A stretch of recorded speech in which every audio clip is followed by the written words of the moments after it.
Long before written histories captured their names and deeds, before empires rose and fell across Europe, there existed a people whose spirit would flow like mist through mountains and valleys, leaving whispers and echoes that resonate even today. These were the Celts, a tapestry of tribes and cultures whose origins remain shrouded in ancient mystery.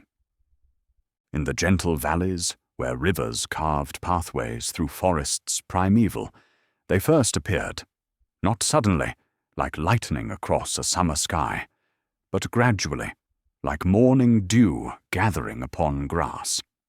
The question of precisely where and when the Celtic peoples emerged continues to intrigue scholars, with competing theories placing their birthplace in the late Bronze Age Urnfield culture of Central Europe around 1200 BCE, or perhaps along the Atlantic coastal regions as early as 3000 BCE. Their beginnings, soft as the first light of dawn breaking over misty fields, were humble yet profound. Small communities formed along riverbanks and lake shores, their lives marked by the rhythms of nature and the seasons. They were farmers and hunters, craftspeople and storytellers, their understanding of the world around them deep and intuitive, born of centuries living close to the land. The earliest Celtic peoples moved with careful purpose, slowly spreading outward from their heartlands in Central Europe, whether from the upper Danube region of modern Austria or elsewhere, building communities that honored the spirits of river and forest, mountain and sky. These settlements were modest at first, clusters of round houses with thatched roofs sheltering families against the elements, hearths burning bright against the darkness. As the centuries flowed onward, like gentle streams joining to form rivers, these scattered communities began to develop a shared identity, though they never saw themselves as a single, unified nation. Rather, they were bound by threads of common language, religious beliefs, and artistic expressions, a constellation of related peoples rather than a single star. By the 8th century BCE, a distinctive cultural tradition had emerged in what archaeologists would later call the Hallstatt culture, named for the Austrian site where their artifacts were first identified. Here, in salt-rich regions, the early Celts prospered, drawing wealth from this precious resource that preserved food and enabled trade. Bronze and iron were shaped into tools and weapons, pottery formed with careful hands, and the first distinctive artistic styles emerged from skilled craftspeople working with patient precision. Villages grew into settlements, and some settlements into centers of trade and craft production. Chiefs and warrior elites emerged, their status marked by fine weapons, imported luxury goods, and elaborate burial practices. At Hallstatt itself, over 1,300 graves have been discovered, many containing objects of remarkable craftsmanship: bronze vessels, iron swords, amber beads, and gold ornaments, speaking to a society of increasing complexity and connections, reaching far beyond their immediate territories. Yet, for all their growing sophistication, the early Celts maintained a profound relationship with the natural world around them. Their settlements nestled between forest and field, their religious practices honoring sacred springs, groves, and hilltops. They moved through their landscapes with reverence, seeing in every river and mountain the dwelling places of divine forces. The Celtic worldview took shape in these formative centuries, a perspective that would endure through dramatic changes to come. They perceived existence as a fluid interweaving of the seen and unseen, the tangible world and the other world existing side by side, separated by veils that grew thin at certain times and places. Life and death were not opposing states, but points on an eternal cycle, like the turning seasons or the phases of the moon. In their expanding world, tribal identities remained strong. Each group maintained its own name, territory, and leadership, while recognizing kinship with neighboring Celtic peoples through shared customs and beliefs. They were Boii, Helvetii, Arverni, Carnutes, dozens of tribes each with their own histories and territories, yet connected by invisible threads of common heritage. As night follows day, as winter follows autumn, so too did this early Celtic world evolve into something new.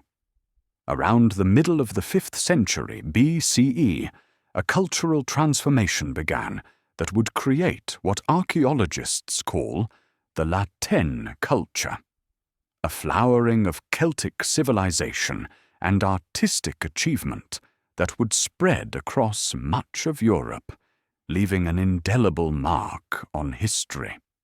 The quiet waters of Lake Neuchâtel in Switzerland hold the name-giving site of this cultural phase, La Tène, where thousands of iron weapons, tools, and ornaments were deposited as offerings to the gods, preserved in waters until their discovery in 1857. Though the modern world would have to wait until then to rediscover these treasures, the ancient Celts who created them were embarking on their greatest period of expansion and expression. The wind of change was blowing through ancient Europe, carrying with it the seeds of a culture whose legacy would endure far beyond its time. Like mist rising from valley floors at dawn, the Celtic world was awakening to new possibilities, guided by patterns as old as the land itself. The people of the oak. The forests of ancient Europe stood vast and primeval. Towering oaks and ancient yews, silent guardians of mysteries older than memory. Within these green cathedrals, dappled with golden sunlight filtering through leafy canopies, the Celtic peoples found both sustenance and sanctuary. They were the people of the oak, for whom these mighty trees held sacred significance. Their very name, the Druids, their priestly class, derived from words meaning oak knowledge. Daily life in Celtic communities flowed with the rhythms of the natural world. With first light, settlements stirred to activity, smoke rising from hearth fires, children gathering water from streams, farmers leading cattle to pasture. Their homes were typically round, with walls of wattle and daub or timber, crowned with conical thatched roofs that shed rain and snow. In the center of each dwelling, the hearth fire burned, heart of the home, source of warmth, light, and the means to transform raw ingredients into nourishing meals. The Celts were skilled farmers who had developed sophisticated agricultural practices. They cultivated barley, wheat, oats, and rye, using iron plows pulled by oxen to turn the soil. Fields were divided and marked with boundaries respected by all. They raised cattle, sheep, pigs, and horses, understanding the temperament and needs of each animal. Dairy products, milk, cheese, and butter formed an important part of their diet, alongside bread, porridge, vegetables, fruits, nuts, and meat. Beyond the fields and pastures, the forest provided additional bounty: wild game, honey, berries, mushrooms, and medicinal plants gathered with knowledge passed down through generations. Nothing was wasted. Everything had purpose. Animal hides became leather for clothing and shoes. Wool was spun and woven into fabric. Antlers and bones were carved into tools and ornaments. Even humble clay from riverbanks was transformed into sturdy pottery for cooking and storage. Celtic craftspeople were renowned for their skill and ingenuity. Blacksmiths shaped iron into tools and weapons with practiced precision. Jewelers created exquisite torques and brooches of bronze, silver, and gold. Woodworkers carved furniture and vessels. Potters formed clay into vessels of surprising elegance. Their work was not merely functional, but imbued with symbolic designs, spirals, triscles, and intricate interlace patterns that revealed a sophisticated understanding of mathematical principles and natural forms. Perhaps nowhere was Celtic craftsmanship more evident than in their metalwork. The swirling, symmetrical patterns of La Tène art, named for the site in Switzerland where many examples were discovered, displayed a masterful balance of abstraction and representation. Animals and plants were transformed into flowing, interconnected motifs that seemed to move and breathe upon the surface of shields, sword scabbards, and jewelry. These designs were not merely decorative, but carried deep symbolic meaning, connecting the visible world with the realm of spirit. In Celtic society, distinct roles emerged over time, creating communities that were both structured and adaptable. At the apex stood the tribal kings, or chieftains, whose authority rested on strength, wisdom, and perceived divine favor. Warriors formed an elite class, their status marked by fine weapons, horses, and displays of courage in battle. Druids served as priests, judges, healers, and keepers of tribal knowledge, their training lasting decades as they memorized vast stores of sacred lore, legal precedents, genealogies, and poetry.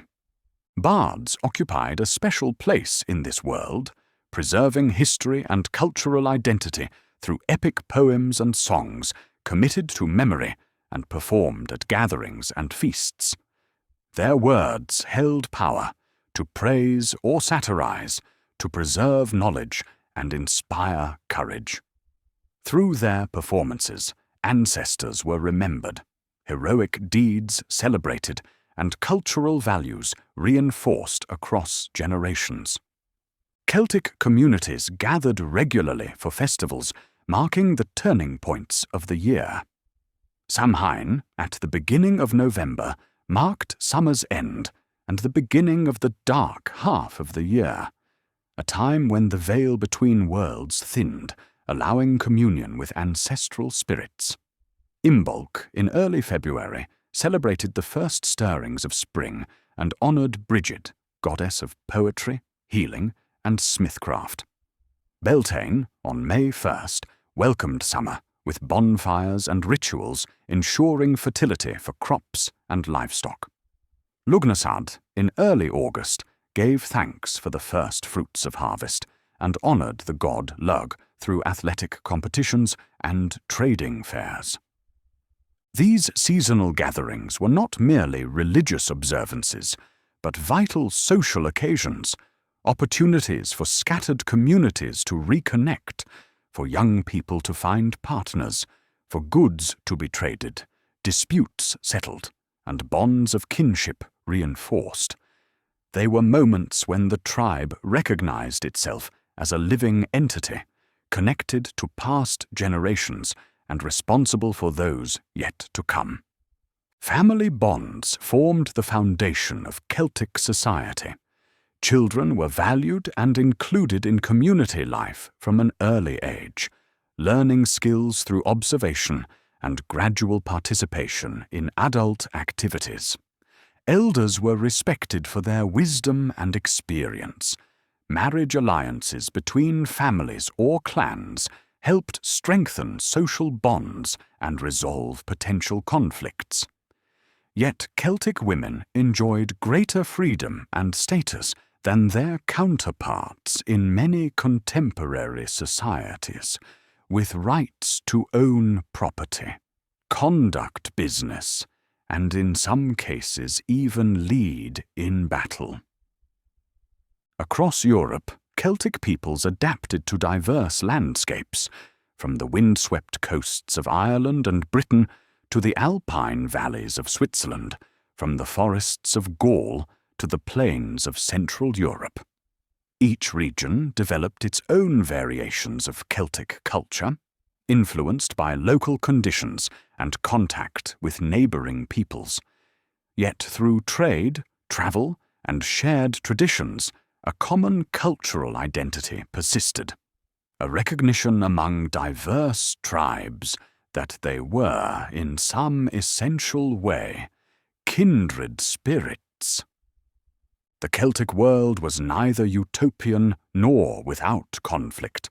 Tribal rivalries sometimes erupted into violence, status distinctions created social hierarchies, and the practice of taking heads as trophies in warfare speaks to a martial ethos that valued courage and combat prowess. Yet their society also valued generosity, hospitality, poetic expression, and a deep spiritual connection to the natural world, values that would continue to shape their cultural legacy long after political dominance had passed. As evening shadows lengthened across Celtic settlements, communities would gather around hearth fires. There, amid the dancing flames and drifting smoke, elders shared stories of ancestors and heroes, of gods and otherworldly beings whose presence could be felt in every rustling leaf and flowing stream. Children listened wide-eyed, absorbing not just tales, but a world view, one that recognized the sacred in the everyday, that honored the turning wheel of seasons, and that saw in nature's patterns the hand of divine forces whose names they spoke with reverence. In these quiet moments, as firelight flickered on rapt faces and stars wheeled overhead, the essence of Celtic culture was transmitted, not through written texts or formal doctrines, but through lived experience and shared understanding, as natural and necessary as breath itself. Voices of the gods.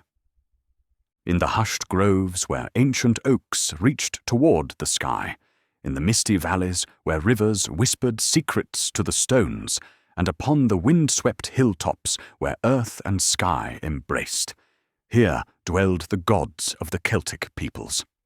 Their divine world was not distant or separate from mortal experience, but intimately interwoven with the fabric of everyday life, as present as the changing seasons, and as mysterious as the night sky, ablaze with stars. Celtic spirituality flowed from a profound awareness of the sacred within the natural world. Every river had its deity, every mountain its spirit, every spring its guardian presence. These were not mere symbols, but living forces with whom humans could communicate through ritual, offering, and invocation.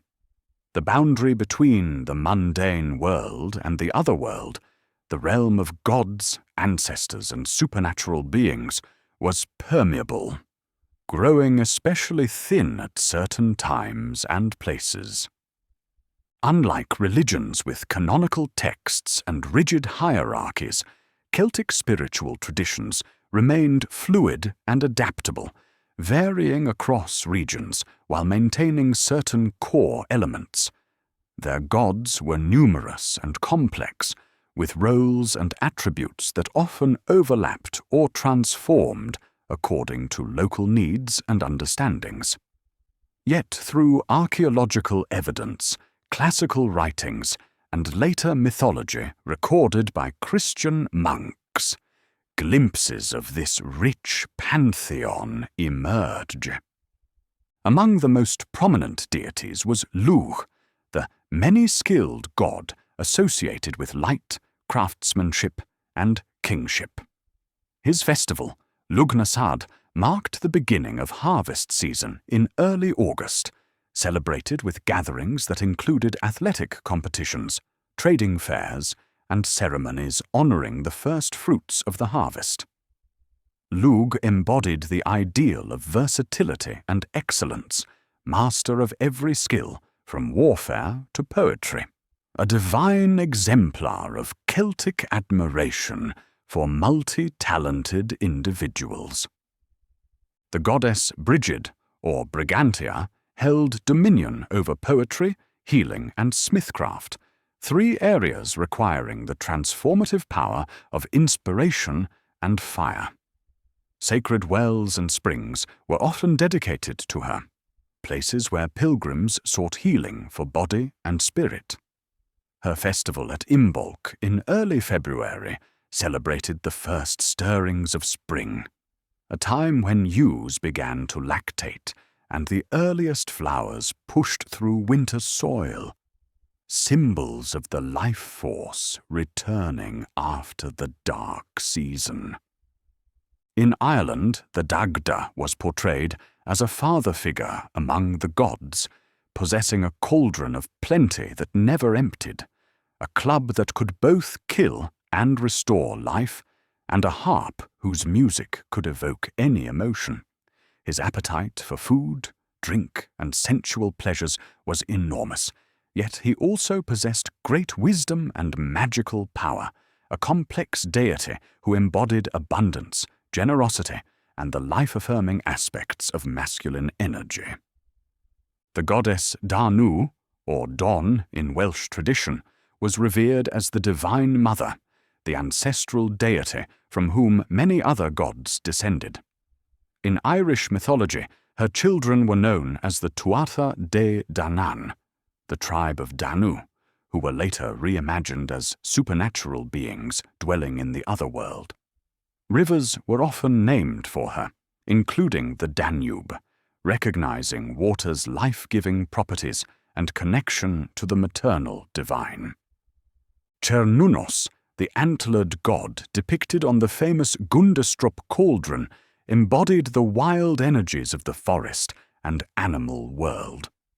As lord of the wild things, he represented humanity's complex relationship with nature, both the hunter and the force ensuring continued abundance of game, a mediator between human communities and the untamed wilderness upon which they depended.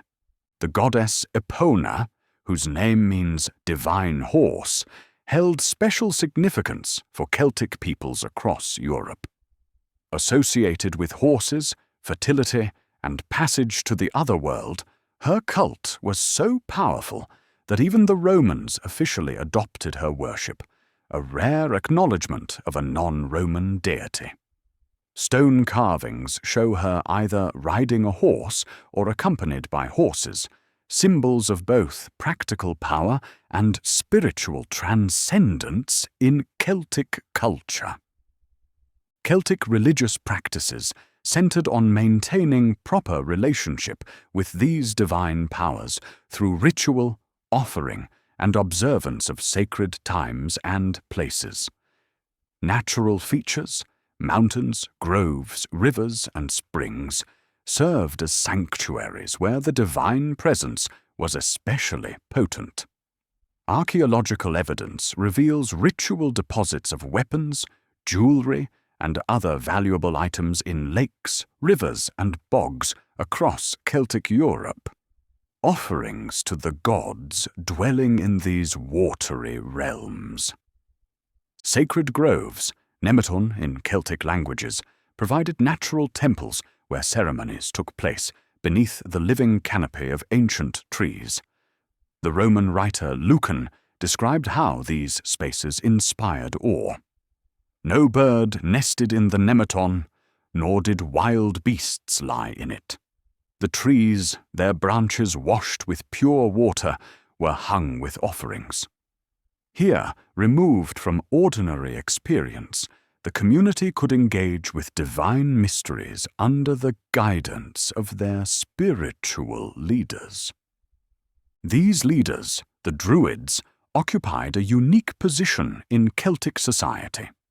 Far more than mere priests, they were judges, healers, astronomers, philosophers, and keepers of tribal knowledge and tradition. Their training was rigorous and extensive, requiring up to 20 years of study, during which vast stores of sacred lore, legal precedents, genealogies, and poetry were committed to memory. As Celtic peoples did not use writing for religious or legal matters, this oral transmission ensured both preservation of knowledge and careful control over who could access and interpret it. Classical authors provide our main written sources about Druidic practices, though their accounts must be read critically, often reflecting Roman prejudices and political agendas. Caesar claimed that Druids taught, "The souls do not perish, but after death pass from one to another," suggesting belief in some form of reincarnation or continuation of the soul's journey.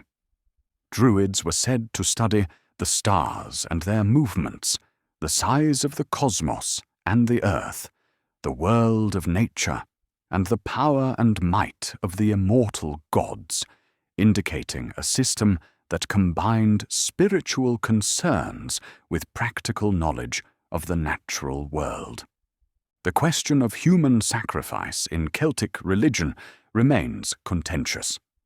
Classical sources describe various practices, including the ritual killing of criminals and prisoners of war, sometimes in ceremonial structures like the infamous wicker man mentioned by Caesar. Archaeological evidence provides some support for ritual killing in certain contexts, such as foundation sacrifices or crisis responses. However, classical accounts may have exaggerated these practices for political purposes, and many reported instances remain impossible to verify. More certain is the Celtic veneration of the head as the seat of the soul, evidenced by archaeological finds of stone head carvings, skull shrines, and the practice of preserving and displaying the heads of significant individuals, whether enemies or revered ancestors. This focus on the head as a spiritual center reflects the Celtic understanding that identity and consciousness transcend the physical body, connecting mortal existence with realms beyond. The Celtic ritual calendar marked the turning points of the year with major festivals whose echoes remain in modern Western culture. Samhain, November 1st, marked summer's end and the beginning of the dark half of the year, a liminal time when the boundaries between this world and the other world grew thin, allowing communion with ancestral spirits. This festival eventually evolved into All Saints' Day and Halloween. Imbolc, February 1st, celebrated the first signs of spring's return, particularly the lactation of ewes, promising renewal after winter's dormancy. Beltane, May 1st, welcomed the beginning of summer, with bonfires and rituals ensuring fertility for crops, livestock, and the community itself. Lugnasad, August 1st, marked the start of harvest season, with gatherings that included games, trading, matchmaking, and ceremonial first harvesting. These festivals, aligned with agricultural and pastoral rhythms, created a sacred calendar that honored the cyclical nature of existence. They provided regular opportunities for communities to reaffirm their relationship with divine powers, to mark transitions, and to recognize their place within the greater patterns of nature and cosmos.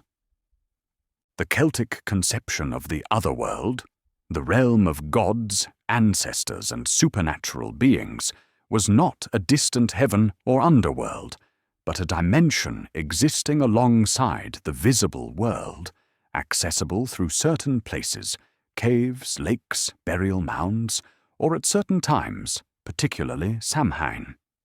This otherworld was often described as an island or islands far to the west, a place of eternal youth, abundance, and beauty, where time moved differently than in the mortal realm. Tales of journeys to and from this otherworld fill Celtic mythology, suggesting a worldview in which the boundaries between seen and unseen realms remained permeable. Heroes might be invited to otherworldly feasts, fall in love with divine beings, or receive magical gifts and knowledge before returning to the human world, transformed by their experience.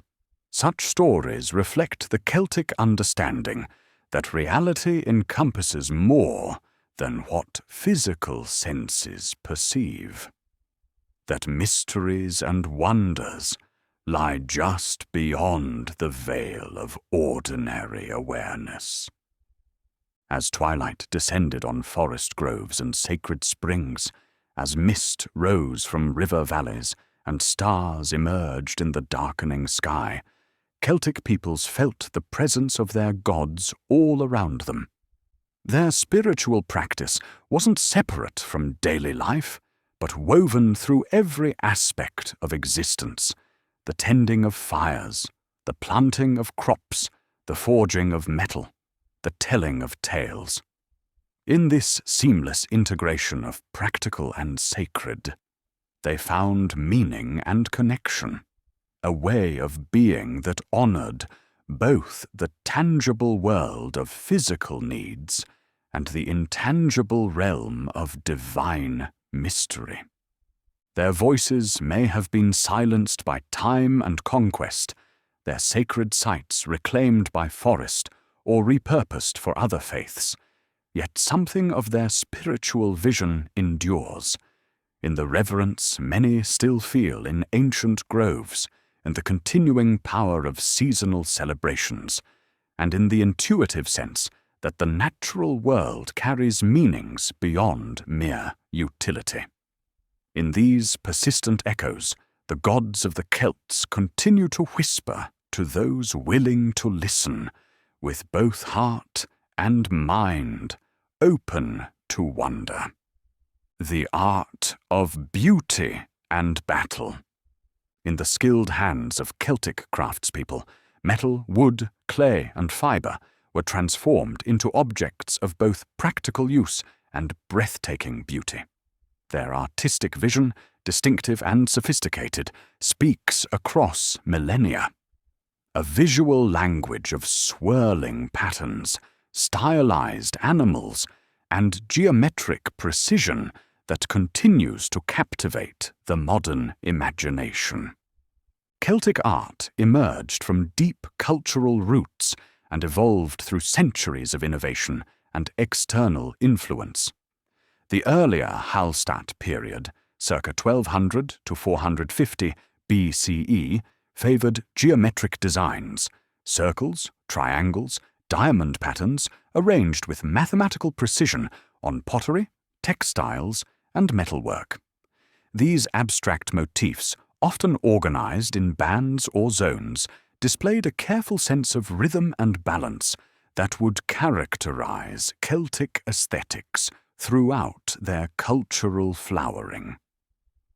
With the transition to the La Tène period around 450 BCE, Celtic art underwent a dramatic transformation. Contact with Mediterranean cultures particularly Etruscan and Greek, introduced new techniques and motifs that Celtic artists absorbed and reinvented according to their own aesthetic principles. The result was not imitation, but creative synthesis, a distinctive artistic language that scholars recognize as uniquely Celtic. The hallmarks of this mature Celtic style included curvilinear designs with flowing organic forms, intricate interlace patterns where lines weave over and under each other in seemingly endless knots, stylized animal and plant motifs that balance between abstraction and representation, and a horror vacui, a tendency to fill all available space with ornament, leaving no surface undecorated. Metal objects showcase Celtic artistry at its most refined. Gold torques, rigid neck rings with elaborate terminal ends, served as symbols of high status and divine protection. The Snettisham Great Torque, discovered in Norfolk, England, combines twisted gold wires with terminal buffers decorated in relief, displaying extraordinary technical skill and artistic sophistication. Such pieces were not merely ornamental, but carried profound cultural significance, possibly connecting wearers to divine powers or ancestral authority. Bronze mirrors, particularly those from Britain in the later La Tène period, featured backs decorated with compass-drawn circular patterns filled with intricate relief work. The Desborough mirror, with its balanced composition of curves and spirals, demonstrates how Celtic artists achieved harmony through complex geometric relationships, suggesting knowledge of mathematical principles applied with artistic intuition. Weapons and armor received special artistic attention, transforming implements of war into expressions of cultural values and status. Sword scabbards bore engraved or embossed designs that seemed to flow along their length, often incorporating stylized animals, faces, or abstract patterns. Shields, like the famous Battersea Shield, recovered from the Thames River, combined practical protection with artistic expression through embossed bronze facing and enameled decorations that would have gleamed impressively in sunlight or firelight. Celtic artisans mastered specialized techniques like lost wax casting for creating complex, three-dimensional forms in metal. They developed advanced enameling methods, applying colored glass pastes to metal surfaces and firing them to create vivid red, blue, yellow, and green accents that contrasted dramatically with bronze or gold backgrounds. They perfected repoussé and chasing techniques for creating raised designs on metal surfaces, achieving effects of extraordinary delicacy and complexity. Woodworking played a crucial role in Celtic material culture, though fewer examples survive due to the organic nature of the material. Archaeological finds like the Fellbach Schmieden cult figures, wooden sculptures of a man, woman, and stag discovered in Germany, reveal three-dimensional carving skills that translated the La Tène aesthetic into sculptural form. Wooden vessels, furniture, and architectural elements would have carried similar decorative treatments, creating environments where artistic expression surrounded daily life. Textiles represented another important arena for Celtic creativity. Though few actual fabrics survive from ancient times, impressions on metal objects, representations in art, and descriptions in classical texts suggest sophisticated weaving technologies, producing plaids, checks, and stripes in bright colors. clothing served as a significant marker of identity and status, with elite members of society wearing elaborately patterned and dyed garments, fastened with decorative brooches and belts that displayed both wealth and cultural belonging. From the 3rd century BCE onward, coinage emerged as a new medium for Celtic artistic expression. Rather than simply copying Greek or Roman models, Celtic minting authorities created distinctive designs that abstracted and transformed classical motifs according to their own aesthetic principles. Faces became stylized patterns of curves and spirals. Horses were reduced to assemblages of dots and crescents. These coins served monetary functions while simultaneously expressing cultural identity through visual language. Stone carving developed later in Celtic art history, particularly in areas like Gaul and Britain, where Roman influence introduced more permanent architectural forms. Monumental sculptures, like the Pillar of the Boatmen from Paris, reflect the syncretism of later Celtic art, combining indigenous deities and artistic elements with classical forms.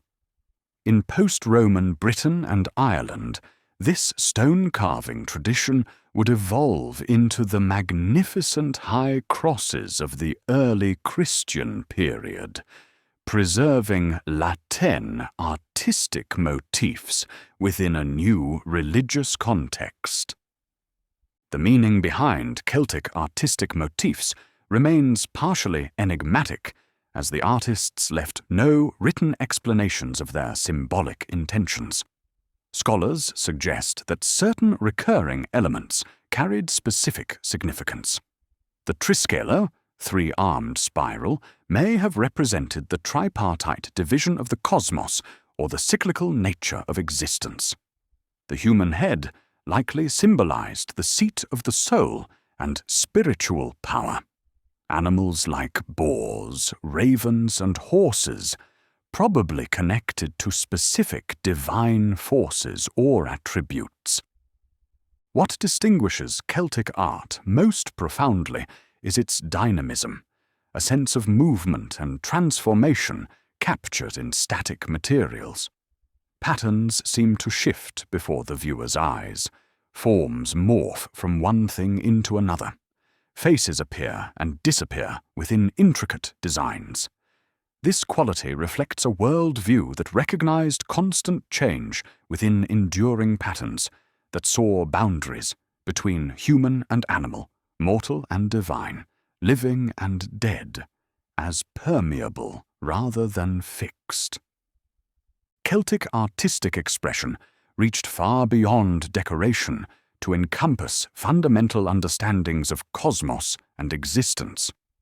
The interweaving patterns of knotwork might represent the interconnection of all things, the transformation of human to animal forms in artwork could reflect beliefs about shape-shifting or spiritual journeys.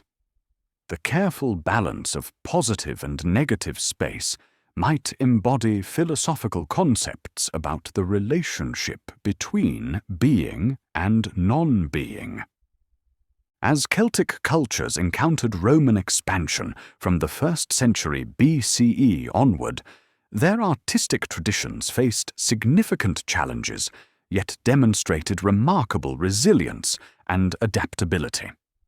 In areas under direct Roman control, Celtic art incorporated classical elements while maintaining distinctive indigenous characteristics. This Romano-Celtic fusion created new forms, sculptures combining classical techniques with Celtic subject matter, metalwork applying La Tène decoration to Roman-style objects, and architectural ornament that preserved swirling Celtic motifs within imperial contexts. In regions beyond direct Roman control, particularly Ireland, which was never conquered by Rome, La Tène artistic traditions continued to develop along indigenous lines, laying groundwork for the spectacular achievements of early medieval Celtic art. When Christianity arrived in these areas centuries later, bringing with it new technologies like manuscript production, Celtic artists incorporated these innovations while preserving their ancestral aesthetic vision in works like the Book of Kells. The enduring power of Celtic art lies in its ability to communicate across time, speaking to something fundamental in human perception and imagination. Its balanced tension between order and organic freedom, its seamless blending of abstraction and representation, its celebration of transformation within pattern. These qualities continue to resonate with viewers today, inspiring contemporary artists and designers who find in these ancient forms a visual language of enduring relevance and power. As evening shadows lengthened across Celtic workshops, artisans might pause in their labor, holding up works in progress to catch the last rays of sunlight or the warm glow of hearth fires. In these moments of contemplation, they participated in a tradition that connected them to ancestors and would extend forward to descendants, an artistic legacy that, though interrupted and transformed by historical forces, would never entirely disappear from human cultural memory. Children of destiny. The wind carried the distant thunder of hoofbeats long before the riders appeared on the horizon. For many communities across ancient Europe, this sound heralded profound change, sometimes trade and cultural exchange, sometimes conquest and displacement. The Celtic peoples, once settled primarily in Central Europe, were embarking on a period of dramatic expansion that would eventually stretch their influence from the Atlantic shores of Ireland to the Black Sea and beyond. Beginning around the 5th century BCE, Celtic groups began to migrate outward from their Central European heartlands. These movements were not single, coordinated invasions, but complex processes unfolding over generations, sometimes peaceful infiltrations, sometimes military conquests, sometimes responses to environmental pressures or population growth. Whatever their causes, these migrations would forever change the cultural landscape of Europe. To the south, Celtic warriors crossed the Alps into northern Italy around 400 BCE. Roman historians recorded how these Gauls, as they called them, defeated Etruscan forces and established settlements in the fertile Po Valley. Their presence would leave lasting marks in place, names and cultural influences, creating a region the Romans called Cisalpine Gaul, Gaul on this side of the Alps. The classical world received a shocking demonstration of Celtic military prowess in 387 BCE, when warriors led by a chieftain named Brennus defeated Roman forces at the river Allia and proceeded to sack Rome itself. Though they eventually withdrew after receiving payment, this event left a lasting impression on Roman consciousness and literature. Westward expansion brought Celtic peoples to the Iberian Peninsula, where they interacted with indigenous populations to create distinctive cultural blends, particularly in regions like Galicia and northern Portugal. Archaeological and linguistic evidence reveals communities that maintained Celtic cultural elements while adapting to local conditions and influences, creating hybrid societies later termed Celtiberian by Roman writers. The British Isles saw waves of Celtic settlement beginning perhaps as early as the 8th century BCE, though the precise timing and nature of these movements remain subjects of scholarly debate.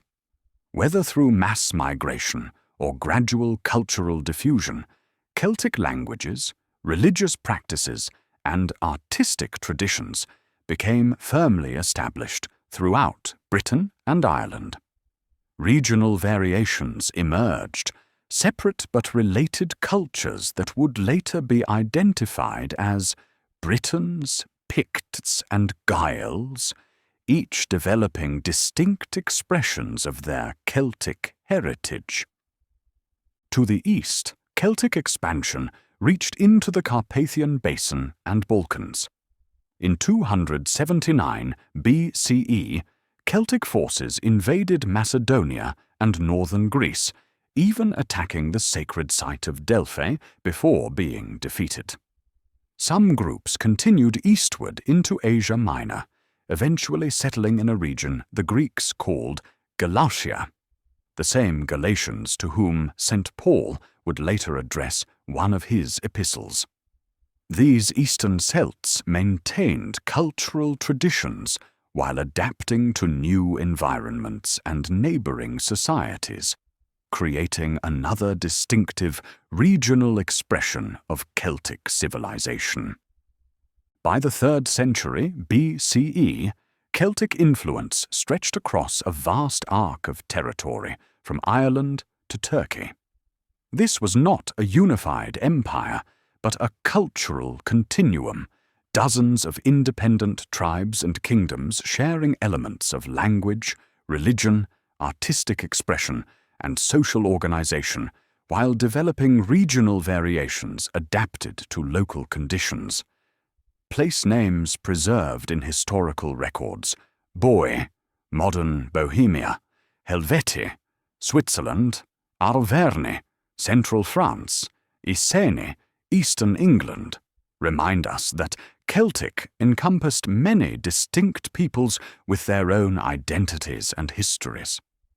Within this expanding world, warfare played a significant role in Celtic society and mythology. Classical sources describe Celtic warriors rushing into battle with wild abandon, sometimes naked except for their weapons and torques, their hair stiffened with lime to stand upright, their bodies painted or tattooed with designs meant to intimidate enemies. While these accounts may contain elements of exaggeration or stereotype, archaeological evidence confirms the importance of martial values in Celtic culture. Elite warriors were buried with their weapons, chariots, and symbols of status. Sanctuaries contained offerings of captured arms and armor. Heroic tales celebrated feats of combat prowess. The warrior ethos emphasized personal courage, skill in arms, and loyalty to one's tribe and chieftain. Some warriors formed retinues around powerful leaders, swearing oaths of allegiance and living in their households as professional fighting men. Celtic battle tactics varied by region and period, but often emphasized individual combat rather than disciplined formation fighting. Chariots served as mobile platforms from which warriors could throw javelins before dismounting to fight on foot.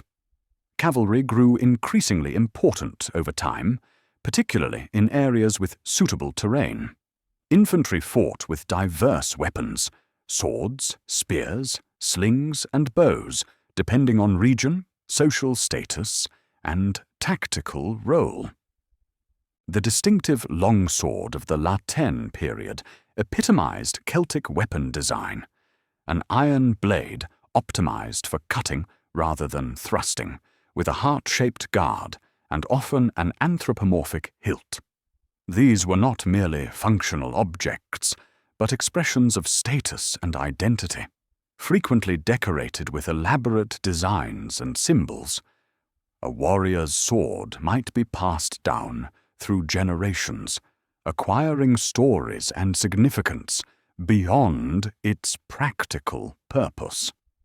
Celtic military equipment evolved through contact with other cultures and adaptation to changing conditions.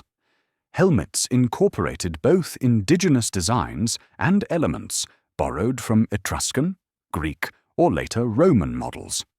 Shield forms ranged from the tall oval shields of earlier periods to the flat, rectangular, scutum-like shields of later eras. Body armor might include mail shirts, a Celtic innovation that the Romans would later adopt, for those who could afford them, or leather and padded cloth for others. This martial culture contributed to Celtic expansion, but ultimately faced its greatest challenge when encountering the disciplined legions of Rome. The Romans, with their professional army, standardized equipment, engineering capabilities, and strategic approach to warfare, represented a fundamentally different military tradition.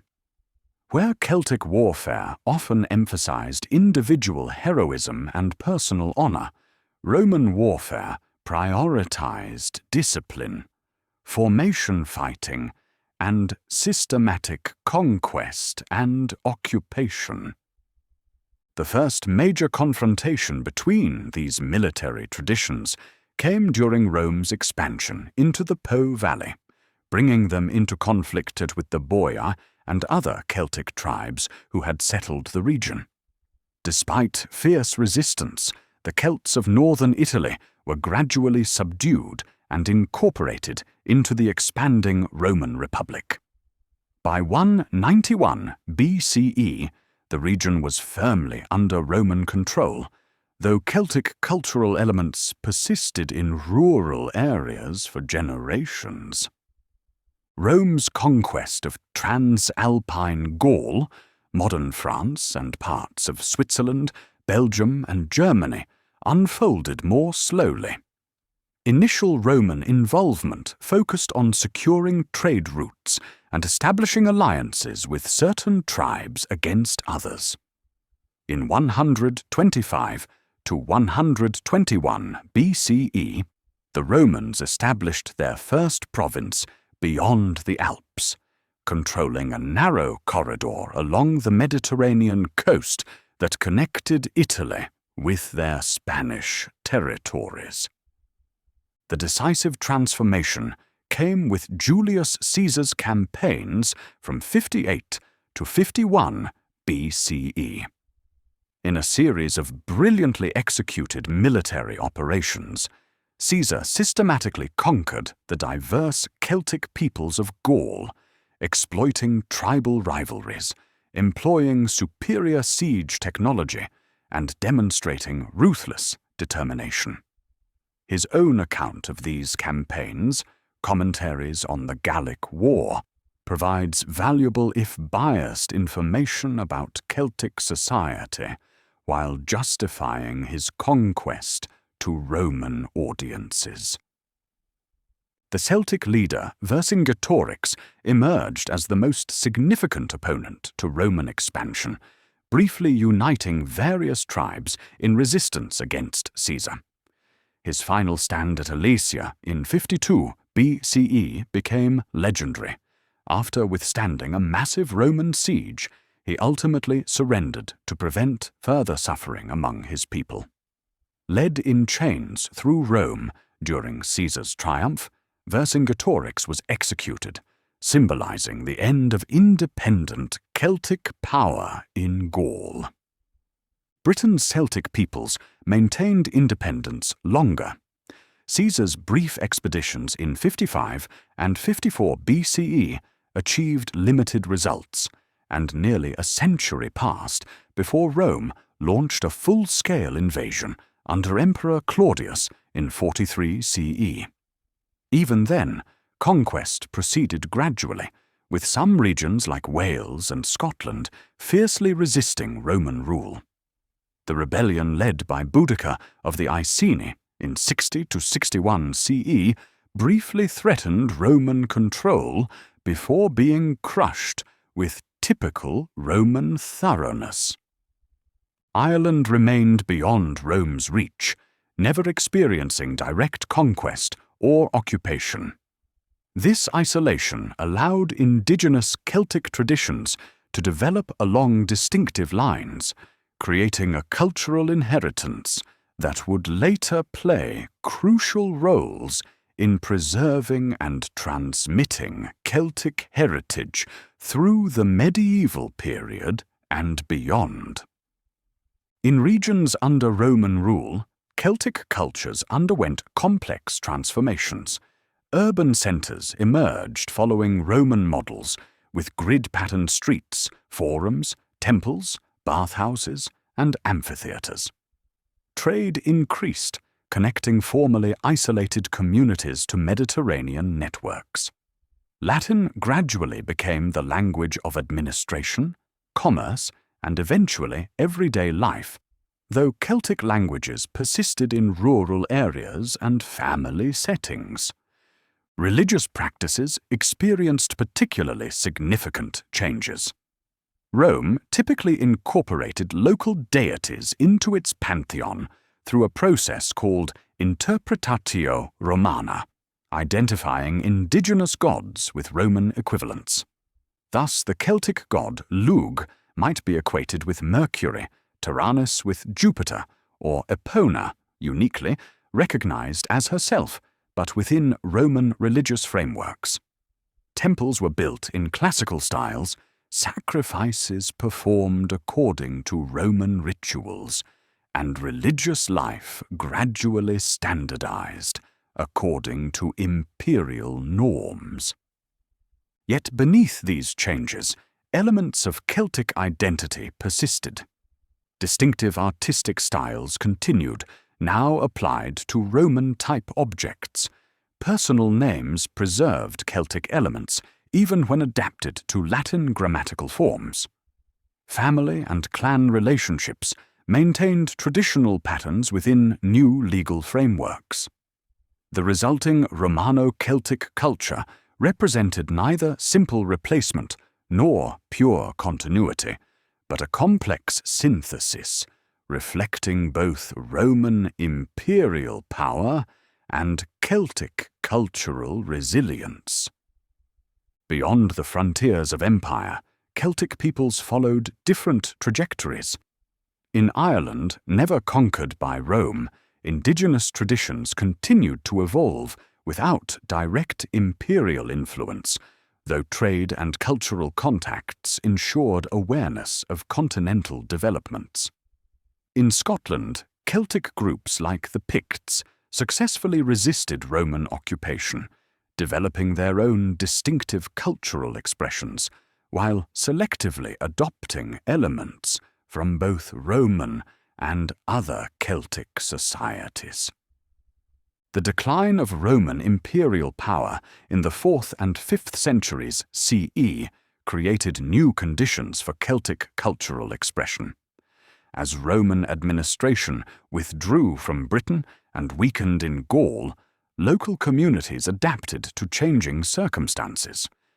In some regions, particularly Western Britain and Brittany, identifiably Celtic political entities emerged or re-emerged, maintaining cultural traditions that linked them to pre-Roman ancestors, while incorporating elements from centuries of Roman presence.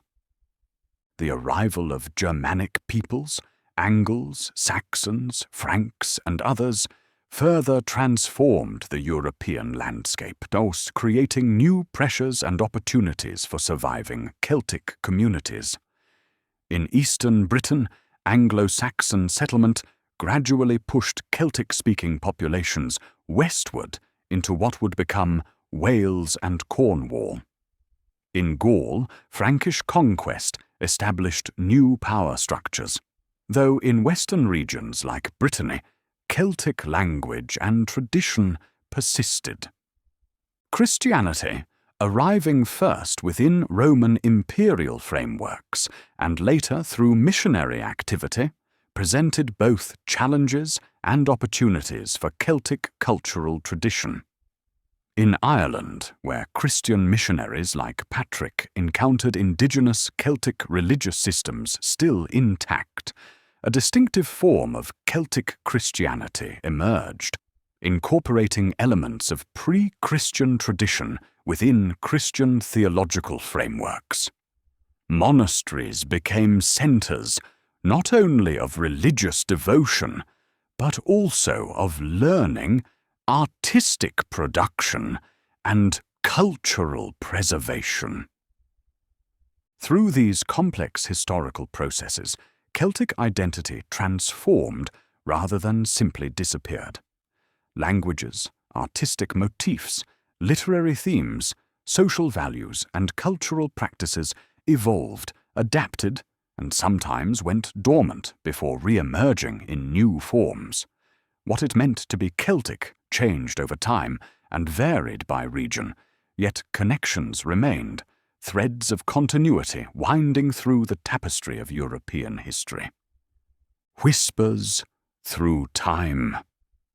As the political power of Celtic peoples faded before Roman legions and later Germanic migrations, it might seem their cultural voice would be silenced forever. Yet, like seeds lying dormant beneath winter snows, elements of Celtic tradition survived, ready to sprout anew when conditions permitted. Their legacy continues to resonate today, carried forward through centuries by whispers that never entirely faded. The most tangible inheritance remains linguistic. Celtic languages, once spoken across much of Europe, survived in Western regions less affected by Roman occupation or Germanic settlement. Irish and Scottish Gaelic, Welsh, Breton, Cornish, and Manx, though some of these have faced near extinction, preserve direct connections to the speech of ancient Celtic peoples. Each syllable spoken in these tongues carries echoes from a distant past, linking modern speakers to ancestors across millennia. These languages preserved more than sounds and grammatical structures. Embedded within them were ways of seeing and understanding the world, conceptual frameworks and value systems that maintained elements of Celtic worldview even as external circumstances changed dramatically. The rich traditions of poetry, storytelling, and song in Celtic languages carried forward cultural memories, heroic ideals, and spiritual sensibilities from pre-Christian times into the Christian era and beyond. In Ireland, where Roman armies never marched, the transition from pre-Christian to Christian culture occurred with significant continuity. When Patrick and other missionaries arrived in the 5th century CE, they encountered a sophisticated society with established traditions of learning, poetry, law, and spiritual practice. Rather than complete replacement, a process of cultural synthesis unfolded. Monasteries became centers where monks carefully recorded ancient tales, legal traditions, and historical accounts, preserving them within new Christian frameworks. This process created the remarkable literary corpus of medieval Irish literature, texts like the Ulster Cycle, featuring the hero Cuchulainn, the Fenian Cycle, centered on Finn MacCool, and the mythological cycle, describing the Tuatha De Danann. Though written down by Christian scribes and shaped by their perspectives, these narratives preserved themes, characters, and world-views from pre-Christian Celtic tradition. Divine figures became heroes or kings. Supernatural elements were rationalized or reframed. Yet beneath these adaptations, authentic cultural memories persisted. Similar processes occurred in Wales, where medieval texts like the Mabinogion preserved narratives with roots in pre-Christian tradition. Stories of Pwyll, Rhiannon, Math, and Gwydion, though transformed by centuries of transmission and Christian influence, maintained distinctive Celtic motifs, values, and cosmological understandings. The figure of Arthur, later to become central to European medieval literature, first appears in Welsh sources, suggesting Celtic origins before his story spread throughout European tradition. In visual arts, Celtic motifs and aesthetic principles showed remarkable persistence. The spectacular illuminated manuscripts of the early medieval period, the Book of Durrow, the Lindisfarne Gospels, and most famously the Book of Kells, applied distinctively Celtic artistic sensibilities to Christian subjects. Interlace patterns, spirals, and zoomorphic designs derived from La Tène tradition adorned these sacred texts, creating a visual language that honored both Christian content and indigenous artistic heritage. Stone crosses throughout Ireland, Scotland, and Wales similarly combined Christian symbolism with Celtic artistic execution. These monuments, often standing at significant landscape points or monastic sites, featured biblical scenes and Christian symbols executed with unmistakably Celtic artistic techniques. The high crosses of Ireland, with their characteristic ring connecting the arms, became emblematic of this cultural synthesis, a distinctively Irish expression of Christian faith rendered through indigenous artistic language.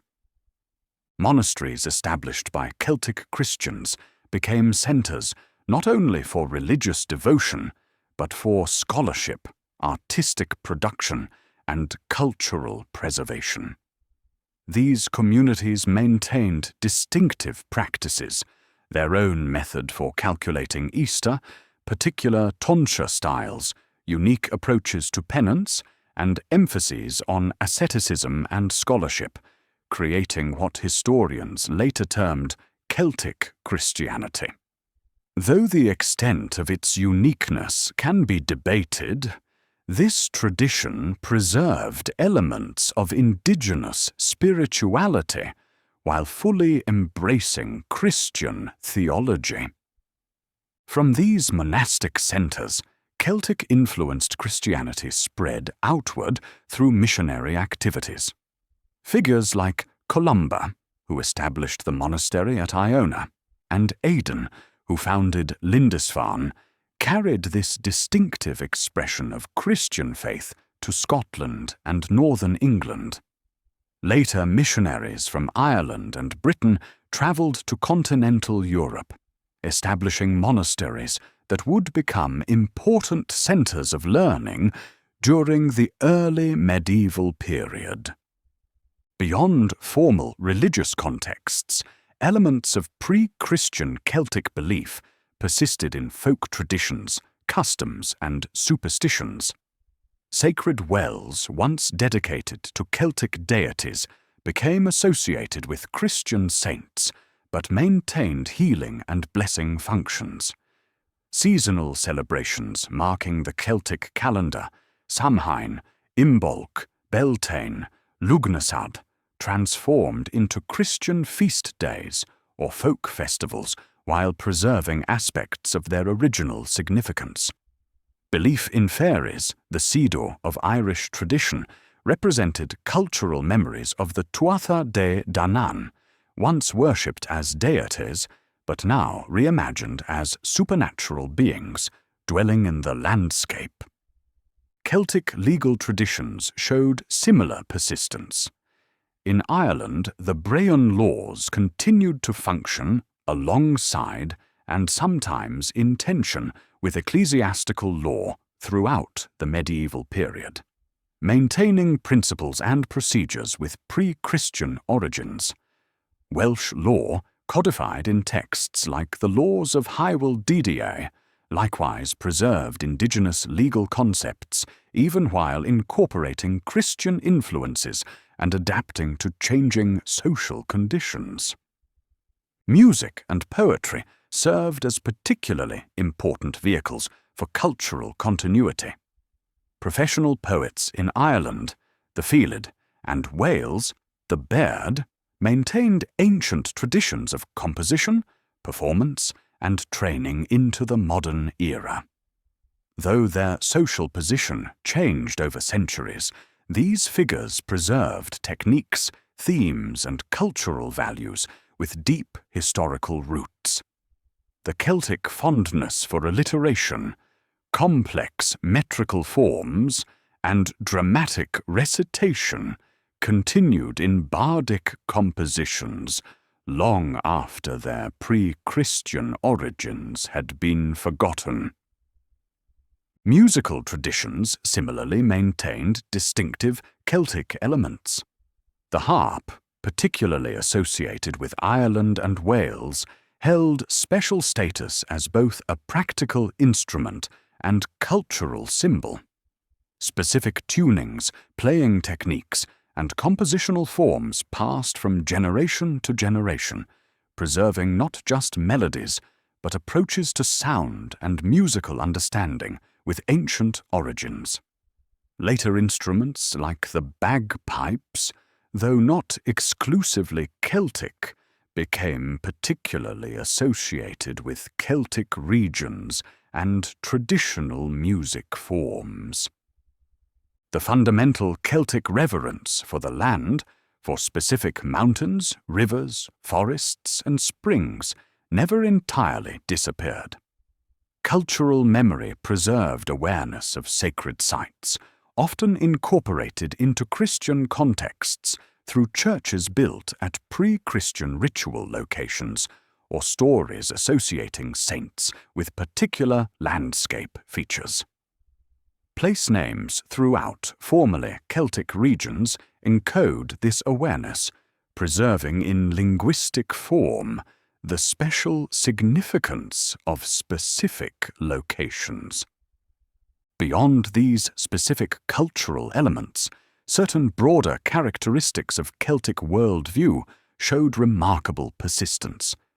The Celtic appreciation for liminal spaces and times, thresholds between worlds, moments of transition, boundaries between categories, continued to influence literature, folklore, and everyday practice.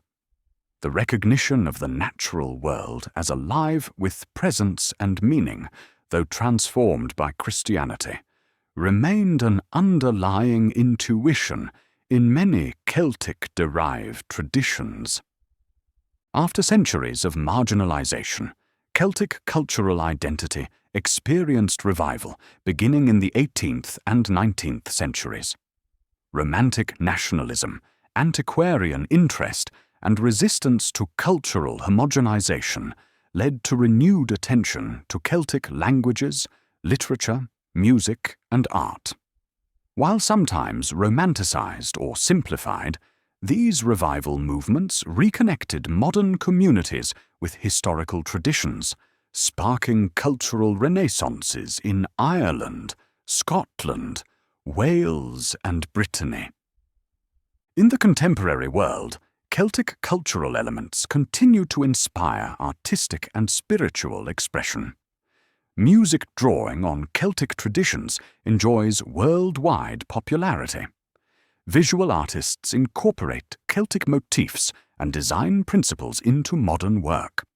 Celtic literary traditions influence contemporary fiction and poetry. Even spiritual seekers draw inspiration from Celtic traditions, finding in them resources for connecting with nature, honoring sacred time and space, and exploring the borderlands between visible and invisible realms. This modern engagement with Celtic heritage ranges from scholarly reconstruction to creative reinterpretation, from traditional preservation to innovative adaptation. What remains constant is the recognition that Celtic voices offer something distinctive and valuable, perspectives shaped by particular historical experiences and cultural values that provide alternatives to dominant narratives of modern life. As the sun sets on ancient stone circles, as mist rises over sacred wells, as waves break on Atlantic shores where Celtic languages are still spoken, the whispers of this tradition continue. They speak not only of what was lost, but of what endures, a way of seeing the world that honors mystery, recognizes interconnection, celebrates creativity, and finds meaning in the landscapes of both outer world and inner experience. In these persistent whispers, the Celtic journey continues, flowing like an underground stream through the terrain of European and global cultural history, occasionally emerging into full view, but always present for those who know how to listen with both heart and mind. Echoes in the land. From windswept highlands to misty valleys, from rocky coasts to verdant forests, the landscapes once inhabited by Celtic peoples still echo with their presence. Though centuries have passed since their political dominance faded, the marks they left upon the land remain. Some visible to the eye, others preserved in story and song, all contributing to a sense of place that continues to shape the identity and imagination of regions with Celtic heritage.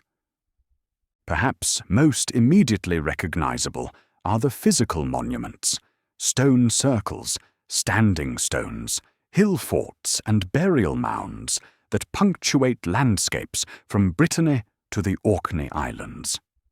Though many of these structures were created by peoples who preceded the Celts, Celtic communities incorporated them into their own cultural landscapes, often adapting and adding to their significance.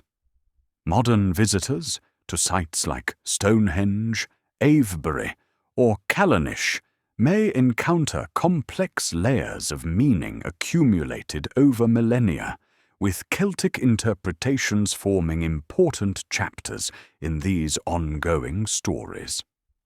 Hill forts, particularly characteristic of Iron Age Celtic settlement, crown prominent elevations throughout Britain and parts of continental Europe. Sites like Maiden Castle in Dorset, with its massive ramparts and complex entrances, or Danebury in Hampshire, demonstrate sophisticated understanding of defensive architecture and landscape utilization. Beyond their military significance, these structures represented centers of community identity and political authority, visible statements of tribal presence and power within their territories. Less monumental, but equally significant, are the countless remains of everyday settlement, the foundations of roundhouses, field boundaries, trackways, and agricultural structures that reveal how Celtic peoples organized their living spaces and worked the land. Archaeological investigation continues to uncover these modest but revealing traces, providing insights into daily life, social organization, and ecological adaptation among Celtic communities across diverse environments. Water held special significance in Celtic spiritual understanding, and ritual deposits in rivers, lakes, and bogs preserve remarkable material evidence of their beliefs and practices. The River Thames has yielded spectacular items like the Battersea Shield and Waterloo Helmet, deliberately placed in its waters as offerings to divine powers. Similarly, the Gundestrup Cauldron, discovered in a Danish peat bog, provides one of the richest visual records of Celtic religious iconography, though the precise circumstances of its deposition remain mysterious. Sacred springs and wells, once centres of Celtic ritual activity, often continued as significant sites through Christian transformation and into modern folk practice. Places like Chalice Well in Glastonbury or St. Anne's Well in Whitefield maintained their association with healing and blessing through radical changes in religious context. The red-tinged waters of Chalice Well, linked in later tradition to the blood of Christ and the Holy Grail, may well have held sacred significance for pre-Christian Celtic peoples because of this very characteristic. The landscape itself preserves Celtic presence through place names derived from their languages.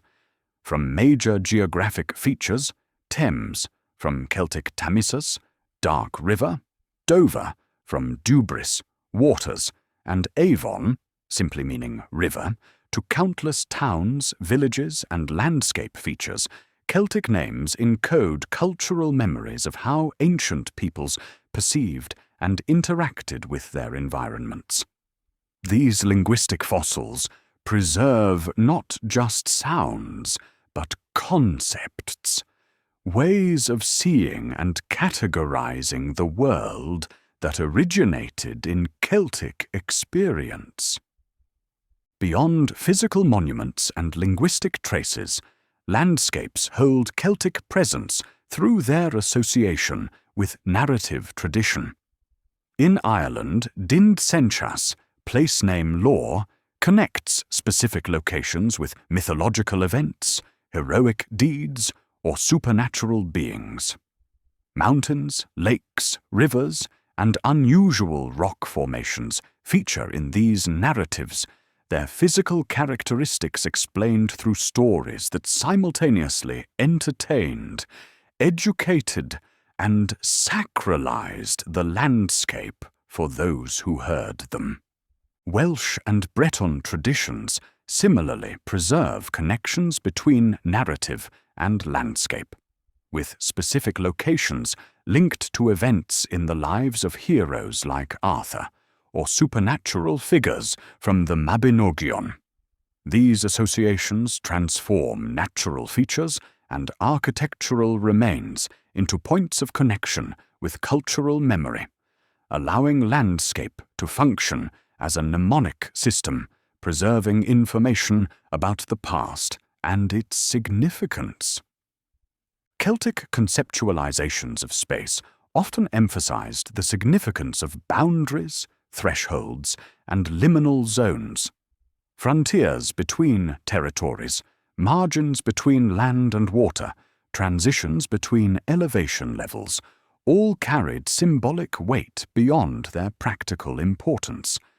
These understandings remain encoded in landscape patterns, settlement distributions, and ceremonial sites positioned at significant transition points. Modern visitors sensitive to these patterns can still perceive how Celtic peoples organized and understood their spatial relationships.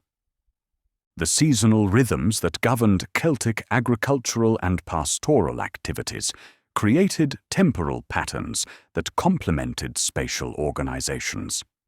The Celtic calendar, marked by festivals at Samhain, Imbolc, Beltane, and Lugnasad, established a framework for understanding time as cyclical rather than linear, responsive to natural patterns of growth, maturation, decay, and renewal. These temporal structures influenced not only practical activities, but conceptual frameworks, linking human experience to cosmic patterns perceived in the land and sky. Christianity brought new meanings to Celtic landscapes without entirely erasing earlier significance.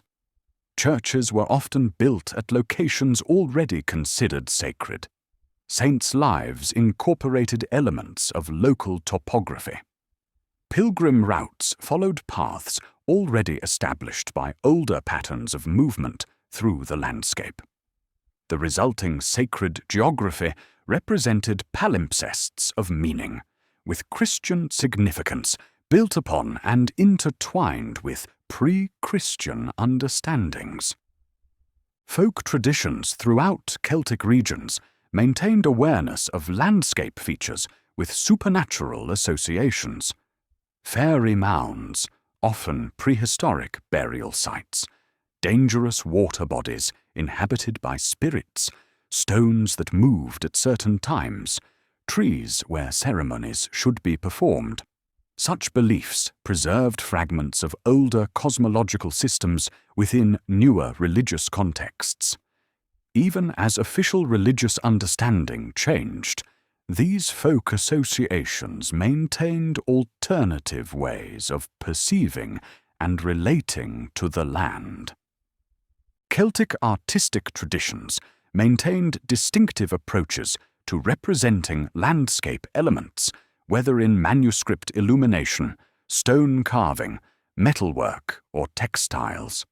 Stylized plants and animals, abstract representations of water and earth, symbolic arrangements of cosmic elements. These visual vocabularies encoded complex understandings of the natural world and its significance. Modern Celtic-inspired art continues to draw upon these traditions, maintaining their distinctive approach to translating landscape into visual expression. Music and poetry similarly preserved Celtic responses to landscape features and experiences. Compositions celebrating the beauty of specific locations, lamenting changes to familiar environments, or simply describing journeys through meaningful territories maintained cultural awareness of how land and identity remained intertwined. These artistic expressions preserved not just information about places, but emotional and spiritual responses to them across generations. The forced migrations of Celtic peoples, whether driven by Roman conquest, Germanic settlement, or later political and economic pressures, created diasporic relationships to homeland landscapes. Communities separated from ancestral territories maintained memories of specific places through story, song, and place naming in new environments. The resulting geographies of memory sustained connections to lands no longer physically inhabited, but still central to cultural identity and imagination. In modern times, landscapes with Celtic associations have become focal points for cultural revival, tourism, artistic inspiration, and spiritual reconnection. Sites like Glastonbury Tor, the Hill of Tara, or Carnac attract visitors seeking connection with Celtic heritage, whether defined in historical, spiritual, or imaginative terms. These engagements, though sometimes based on romanticized or historically questionable understandings, nonetheless maintained the significance of landscape in contemporary expressions of Celtic identity. Environmental movements in regions with Celtic heritage have sometimes drawn inspiration from reconstructed or reimagined Celtic attitudes toward the natural world. Emphasizing indigenous traditions of respect for natural systems, recognition of their spiritual significance, and sustainable use of resources, these approaches seek to recover values perceived as lost in industrial and post-industrial development. While caution is needed to avoid oversimplification or inappropriate appropriation, these movements reflect genuine efforts to reconnect with neglected aspects of cultural inheritance. Archaeological and historical research continues to enhance understanding of how Celtic peoples interacted with their environments, revealing complexities and variations often overlooked in earlier scholarship or popular perception. Advanced techniques for landscape analysis, archaeobotanical investigation, and GIS mapping provide increasingly detailed pictures of settlement patterns, land use strategies, and ecological relationships across diverse Celtic regions. What emerges from this continuing engagement with Celtic landscapes is recognition of how thoroughly cultural identity remains grounded in specific places and environmental relationships. For contemporary inhabitants of regions with Celtic heritage, whether in Ireland, Britain, Brittany, or diaspora communities worldwide, landscape continues to function as both physical reality and symbolic system, connecting present experience with historical memory and cultural imagination. As evening light slants across stone circles, as mist rises from valleys once inhabited by Celtic farmers and herders, as waves break on shores where Celtic languages can still be heard, the land itself continues to speak of those who shaped it and were shaped by it in return. The Celtic relationship with landscape was never simply one of conquest or utilization, but of reciprocity and recognition. An understanding that human identity emerges from and remains connected to the places we inhabit.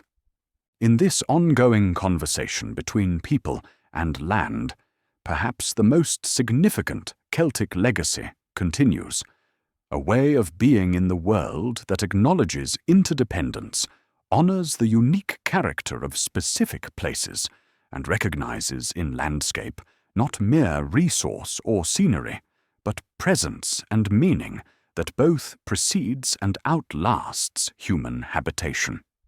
This inheritance, carried in both visible monuments and invisible awareness, remains available to all who approach Celtic landscapes with eyes, ears, and hearts open to their continuing stories. The woven thread. As the moon rises over ancient stones, as distant pipes echo through misty glens, as storytellers gather listeners close beside peat fires, the Celtic spirit endures, not as a museum piece preserved in amber, but as a living tradition adapting to each new age. The tapestry of Celtic legacy, woven from countless individual threads of practice, belief, art, and memory, continues to grow and evolve, connecting contemporary communities to ancestral roots while responding to present challenges and opportunities. Language remains perhaps the most direct connection to the Celtic past. Against considerable historical pressures, several Celtic languages have survived into the modern era.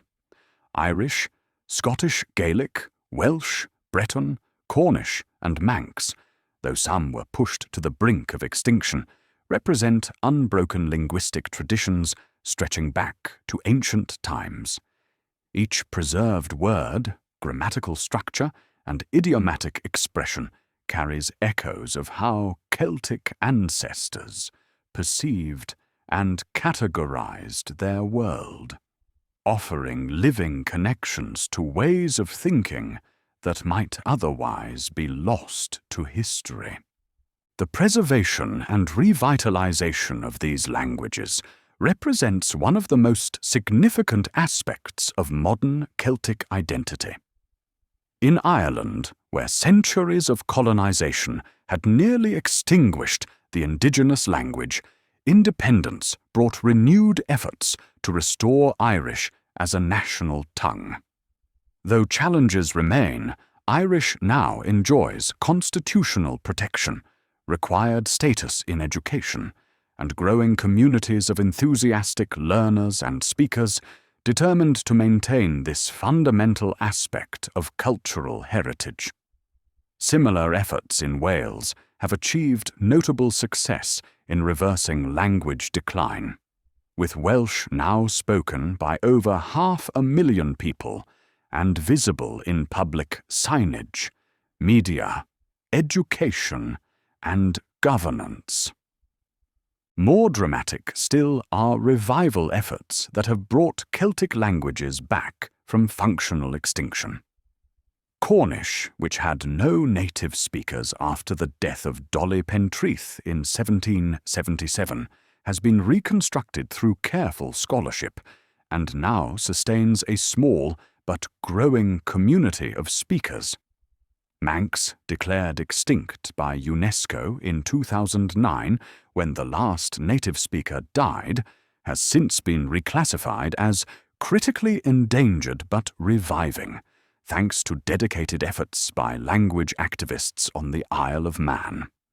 These remarkable resurrections demonstrate that even seemingly terminal language decline can be reversed when communities mobilize around cultural preservation and revitalization. Beyond spoken communication, Celtic languages preserved literary traditions of extraordinary richness and sophistication. Medieval Irish and Welsh manuscripts recorded mythological tales, heroic sagas, lyric poetry, historical chronicles, and legal texts that continue to inspire creative engagement today. Modern writers in all Celtic languages draw upon these traditional forms and themes while addressing contemporary concerns, creating literature that honors ancestral voices while speaking to present realities. Music, perhaps, surpasses even language in its power to evoke Celtic cultural memory and inspire contemporary expression. Traditional forms preserved in Ireland, Scotland, Wales, Brittany, Galicia, and beyond maintain distinctive melodic structures, rhythmic patterns, and instrumental techniques that clearly differentiate Celtic musical idioms from those of neighboring traditions. The haunting sound of Willian pipes, the percussive energy of bodhran drums, the bright clarity of tin whistles, the soaring melodies of fiddles, and the delicate complexity of Celtic harp music all preserve cultural memories in auditory form. Contemporary Celtic music demonstrates remarkable adaptive resilience, finding new audiences and expressions while maintaining distinctive cultural characteristics. From traditionalists who meticulously preserve historical playing techniques and repertoires to innovative fusion artists incorporating elements from global musical traditions, Celtic musicians create sound environments that connect listeners to cultural memory while responding to changing contexts and inspirations. Annual festivals throughout Celtic regions and diaspora communities worldwide celebrate this living tradition, creating spaces where music serves as a powerful vector for cultural identity and continuity. Dance traditions similarly preserve embodied knowledge passed through generations. The precise footwork of Irish step dancing, the graceful patterns of Scottish country dance, the communal energy of Breton folk dances, all maintain distinctive ways of moving that reflect historical social contexts and aesthetic values.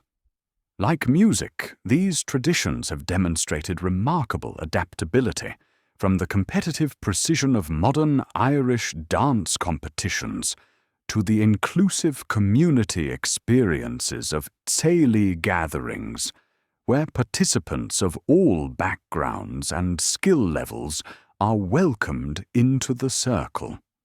Visual arts throughout Celtic regions maintain connections to ancestral aesthetic principles while exploring contemporary media and concerns. The distinctive interlace patterns, spirals, and stylized natural forms characteristic of ancient Celtic art continue to inspire modern artists working in traditional and innovative contexts. From jewelry makers crafting contemporary interpretations of torques and brooches, to digital artists incorporating Celtic motifs into new media creations, visual expression maintains threads of continuity with Iron Age origins while responding to modern aesthetic sensibilities and technological possibilities. Storytelling traditions represent another resilient thread in the Celtic cultural tapestry. The Seonchai of Ireland, the Scoilaisha of Scotland, the Caifarwyd of Wales. These traditional storytellers preserved communal memory, entertainment, and wisdom through oral narrative before literacy became widespread. Though their formal role has diminished in contemporary society, the fundamental practice of narrative sharing continues in both traditional and adapted forms, from formal performances at cultural festivals to digital storytelling projects using new media to share ancient tales. The stories themselves demonstrate remarkable persistence, with characters and motifs from pre-Christian mythology continuing to appear in contemporary imagination. Figures like Cuchulainn, Finn McCool, and the Morrigan from Irish tradition, Taliesin, Rhiannon, and Arthur from Welsh sources, and widespread motifs like the otherworld journey, the magical transformation, and the sacred hunt recur in modern literature, film, gaming, and popular culture. Though often adapted and recontextualized, these narrative elements maintain connections to ancient understandings while finding new relevance for contemporary audiences. Seasonal celebrations throughout Celtic regions preserve awareness of traditional calendar customs, often blending pre-Christian and Christian elements into syncretic observances. Halloween retains elements of Samhain, with its recognition of the thinning barrier between worlds and honoring of ancestral spirits. May Day celebrations echo Beltane, with the maypoles, flower garlands, and acknowledgement of fertility and new growth.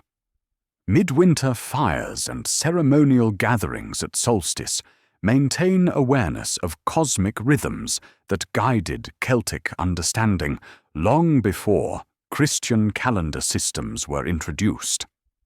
Food traditions in Celtic regions similarly preserve cultural memory through taste and shared commensality. Traditional dishes like Irish soda bread, Scottish haggis, Welsh caul, and Breton galettes maintain connections to agricultural histories, available ingredients, and distinctive cooking techniques developed over centuries. Festive gatherings centered around these foods create contexts for storytelling, music, and intergenerational exchange, reinforcing cultural identity through multiple sensory experiences simultaneously. Crafting traditions maintain technical knowledge and aesthetic sensibilities passed down through generations. Textile arts like Aran, knitting from Ireland, with its complex cable patterns originally identifying specific island families, tartan weaving from Scotland, encoding clan identities through distinctive colour arrangements, and lace-making traditions from various Celtic regions all preserve specialized skills alongside the cultural meanings embedded in their designs and purposes. Contemporary craftspeople continue these traditions while innovating within their established parameters, creating work that honors ancestral knowledge while meeting present needs and tastes. Spiritual practice represents one of the most complex and contested areas of Celtic cultural continuity. The pre-Christian religious systems of Celtic peoples were fragmented by Christianization, with ritual practices suppressed, sacred sites repurposed, and theological understandings radically transformed. Yet elements of earlier spiritual awareness persisted within folk Christianity, maintaining awareness of sacred landscapes, seasonal transitions, healing traditions, and supernatural beliefs that clearly predated Christian frameworks.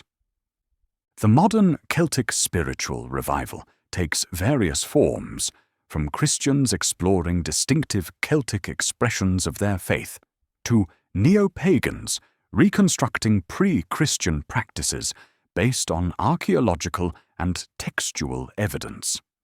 Celtic Christian traditions emphasize natural theology, immanence of the divine in creation, and poetic engagement with Scripture in ways that echo pre-Christian Celtic sensibilities while remaining firmly within Christian theological frameworks.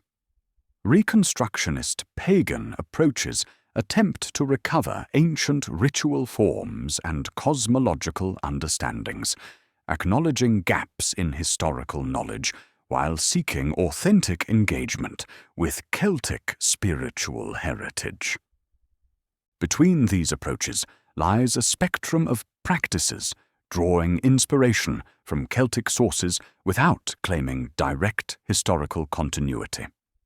Meditation focused on Celtic symbols or deities, rituals marking seasonal transitions, ceremonies at sacred landscape features, and creative adaptations of ancient prayers and invocations all represent attempts to reconnect with spiritual sensibilities perceived as lost or marginalized in mainstream religious expression.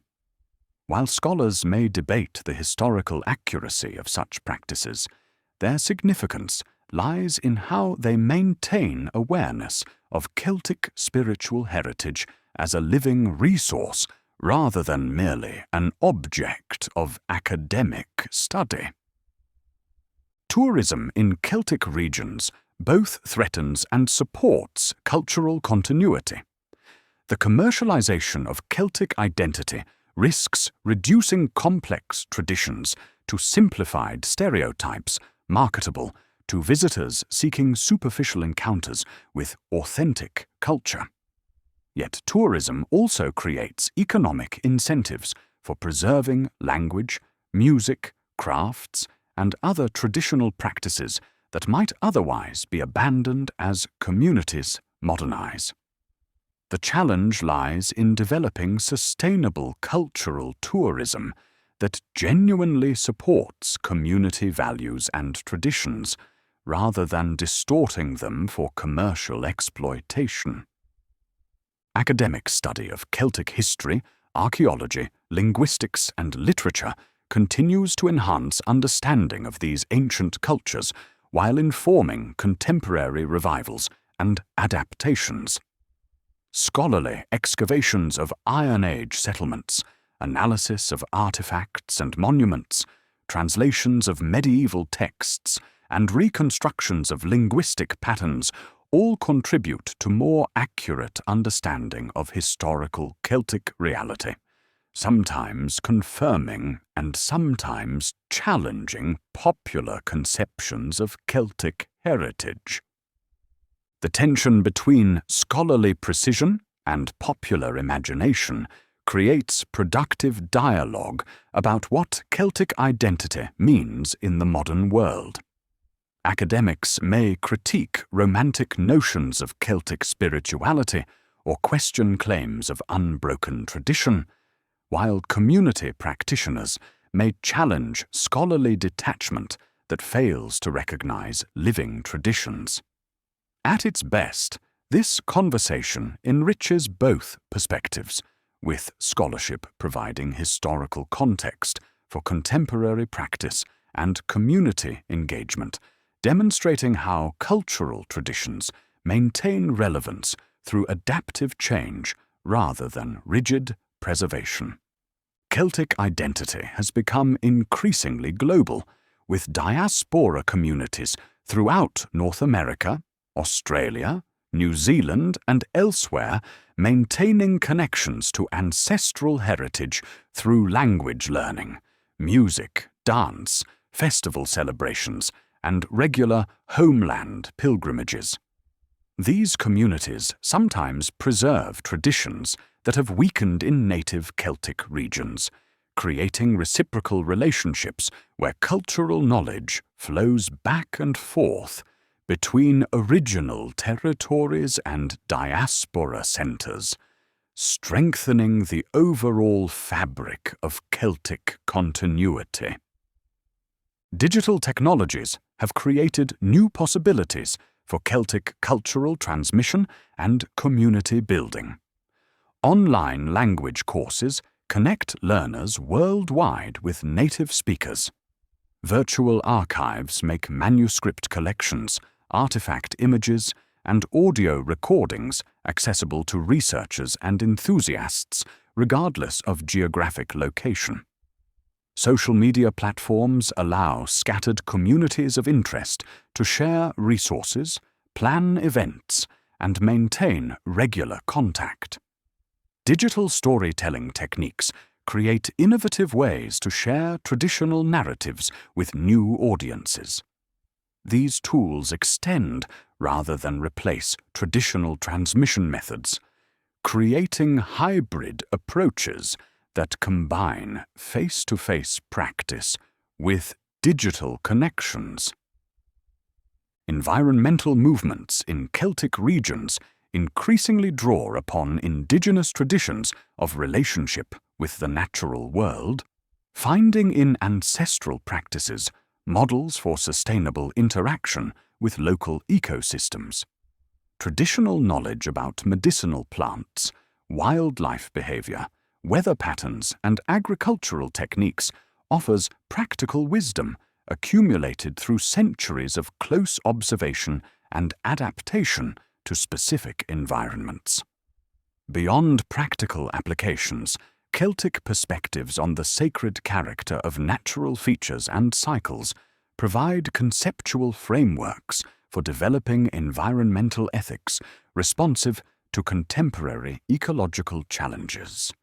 Political movements seeking greater autonomy or independence for regions like Scotland, Wales, and Brittany often invoke Celtic heritage as part of their identity claims, positioning themselves as indigenous peoples with distinctive cultural traditions deserving recognition and protection.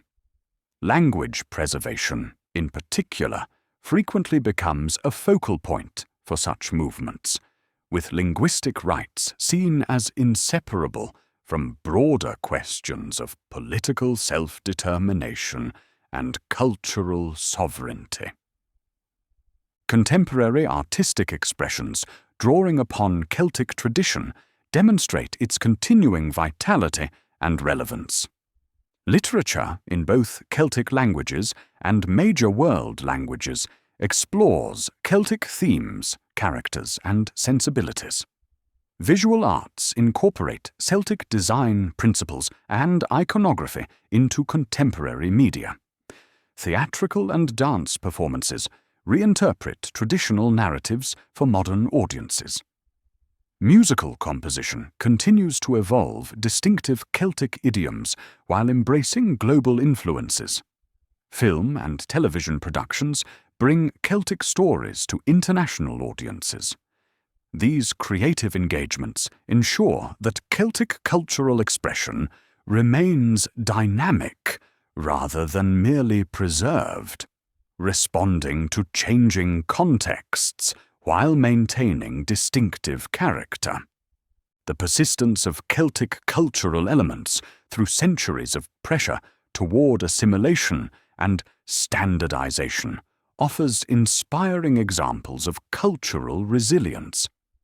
Despite conquest, colonization, religious transformation, economic marginalization, and globalization, Distinctive Celtic traditions have endured, adapting when necessary, going dormant when threatened, and re-emerging when conditions permit their expression. This demonstrated resilience provides models for other indigenous and minority cultures facing similar pressures, suggesting strategies for maintaining cultural identity within rapidly changing global contexts. As twilight deepens over Atlantic coastlines where Celtic languages are still spoken, as seasonal fires mark ancient festival dates on hilltops once sacred to Celtic deities, as musicians tune instruments whose forms have changed little since medieval times, the living practice of Celtic tradition continues.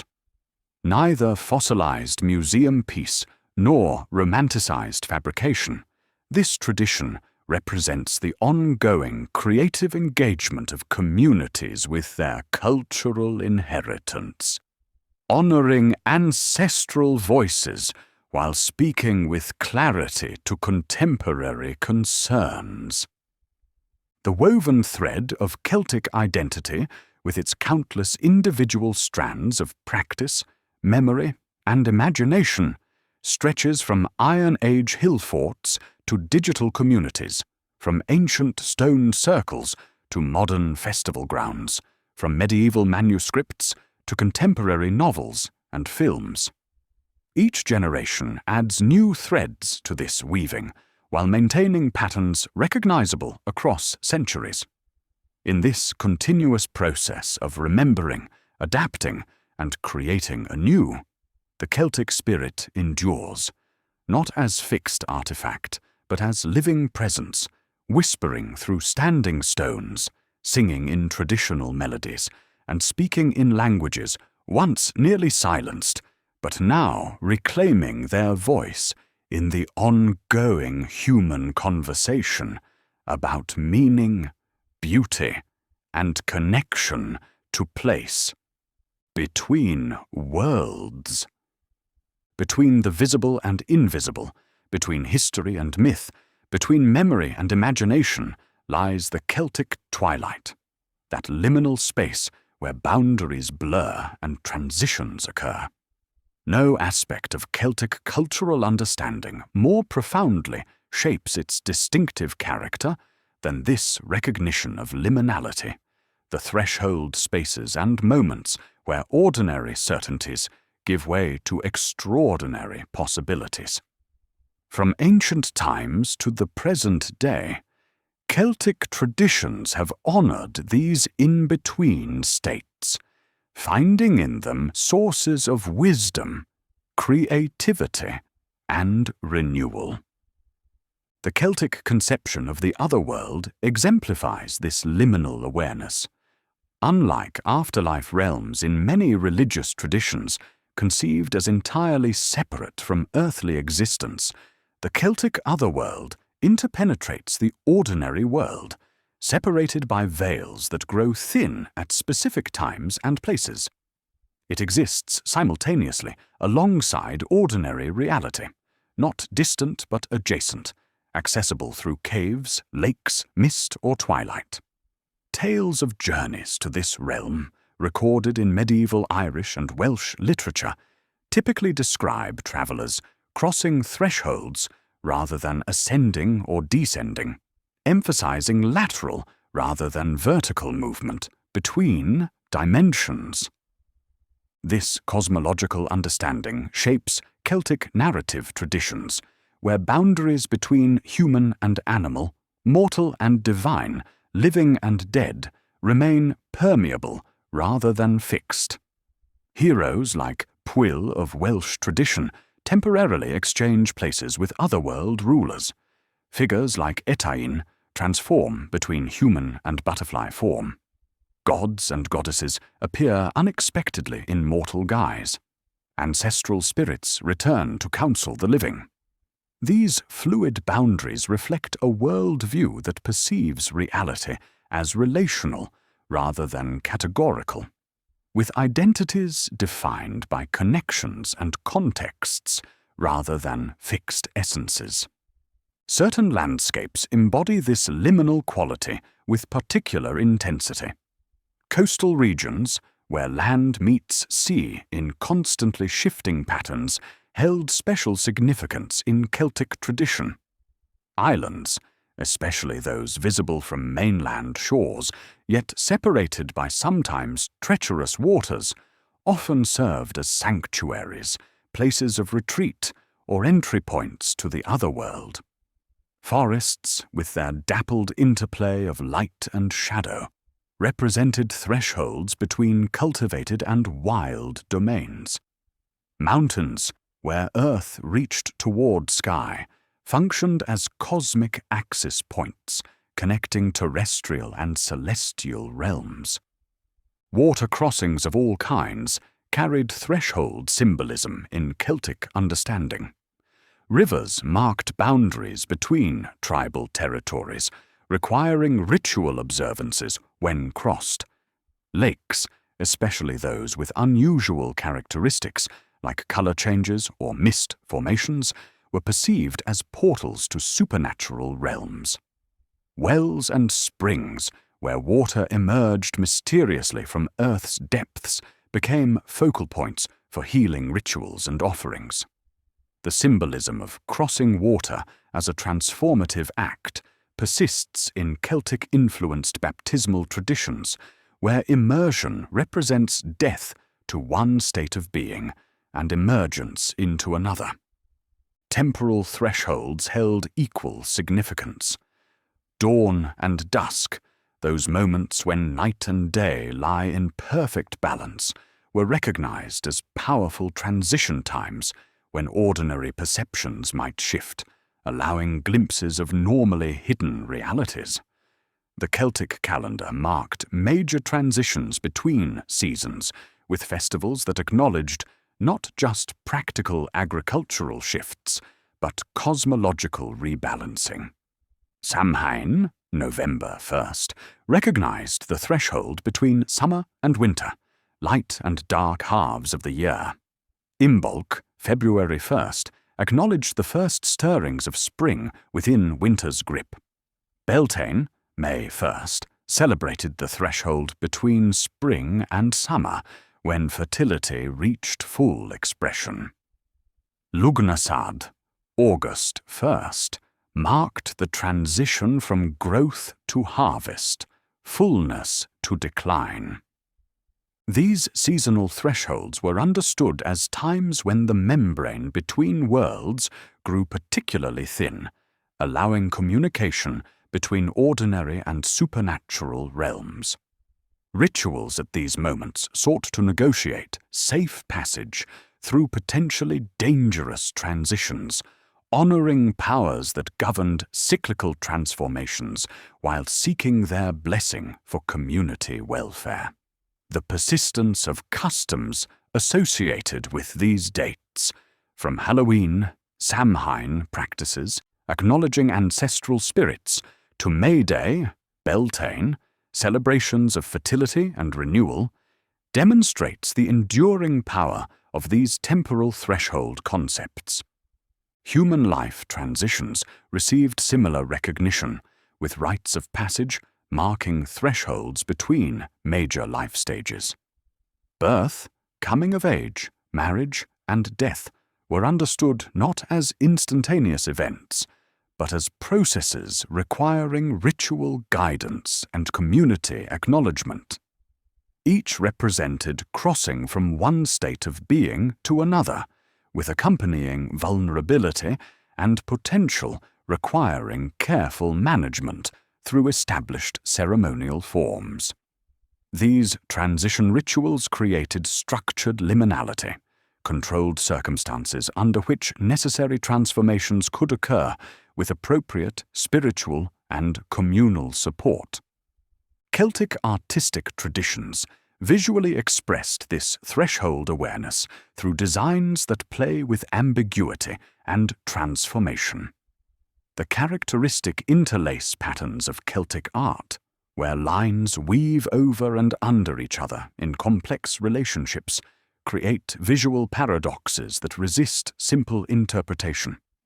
Figures morph between human and animal forms. Faces appear and disappear within intricate patterns, visible from certain perspectives, but dissolving into abstract design from others. This visual language reflects a world-view comfortable with ambiguity and multiplicity, where fixed categories give way to fluid relationships and transformative possibilities. The Celtic literary imagination similarly navigates threshold spaces with remarkable sophistication. Tales of Imrama, wonder voyages to otherworld islands, describe protagonists suspended between ordinary and supernatural existence, neither fully belonging to human community nor permanently incorporated into divine realms. Heroes like Cuchulainn exist between human and superhuman states, their exceptional qualities placing them at the threshold between mortal and divine categories. Dialogue between worlds of gods and humans, living and dead, visible and invisible, forms a core narrative pattern reflecting the fundamentally liminal character of Celtic cosmological understanding.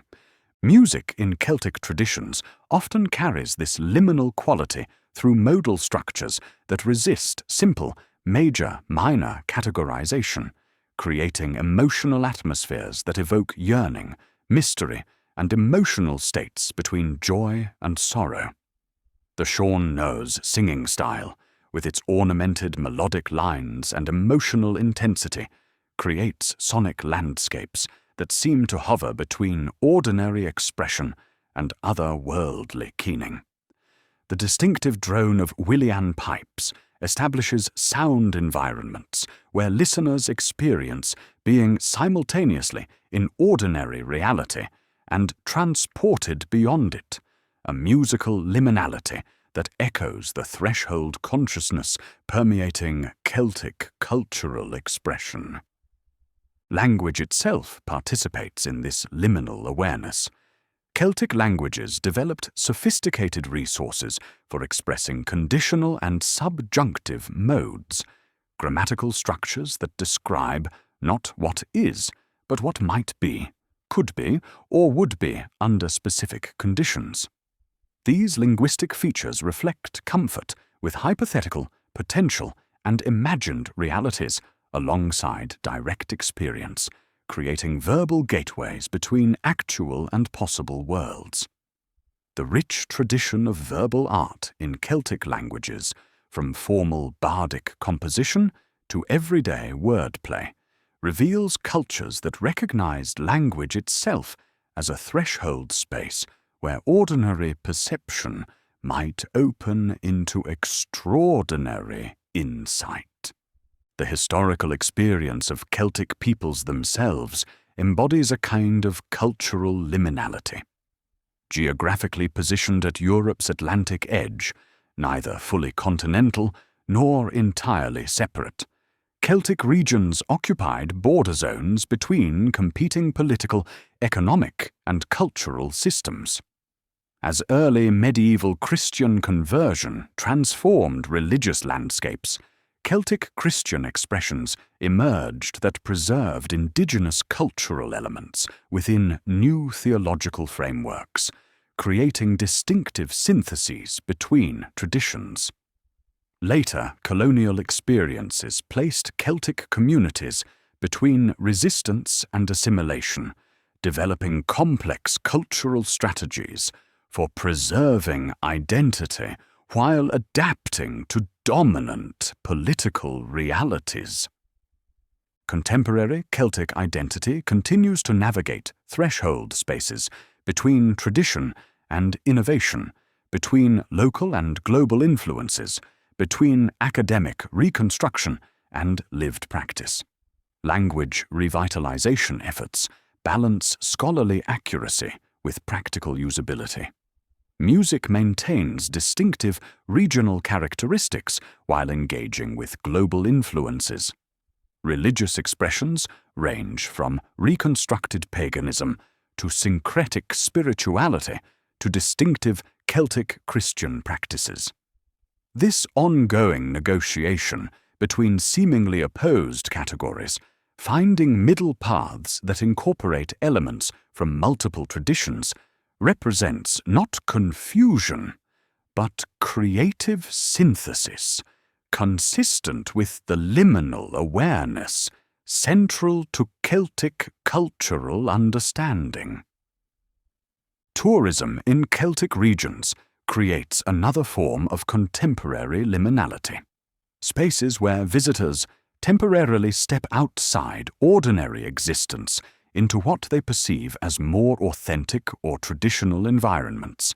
Celtic festivals, heritage centres, and cultural performances establish controlled threshold experiences where participants can engage with elements of Celtic tradition without fully leaving modern contexts. These commodified liminal spaces risk superficiality, but also create opportunities for meaningful cultural transmission when thoughtfully designed and implemented with community participation.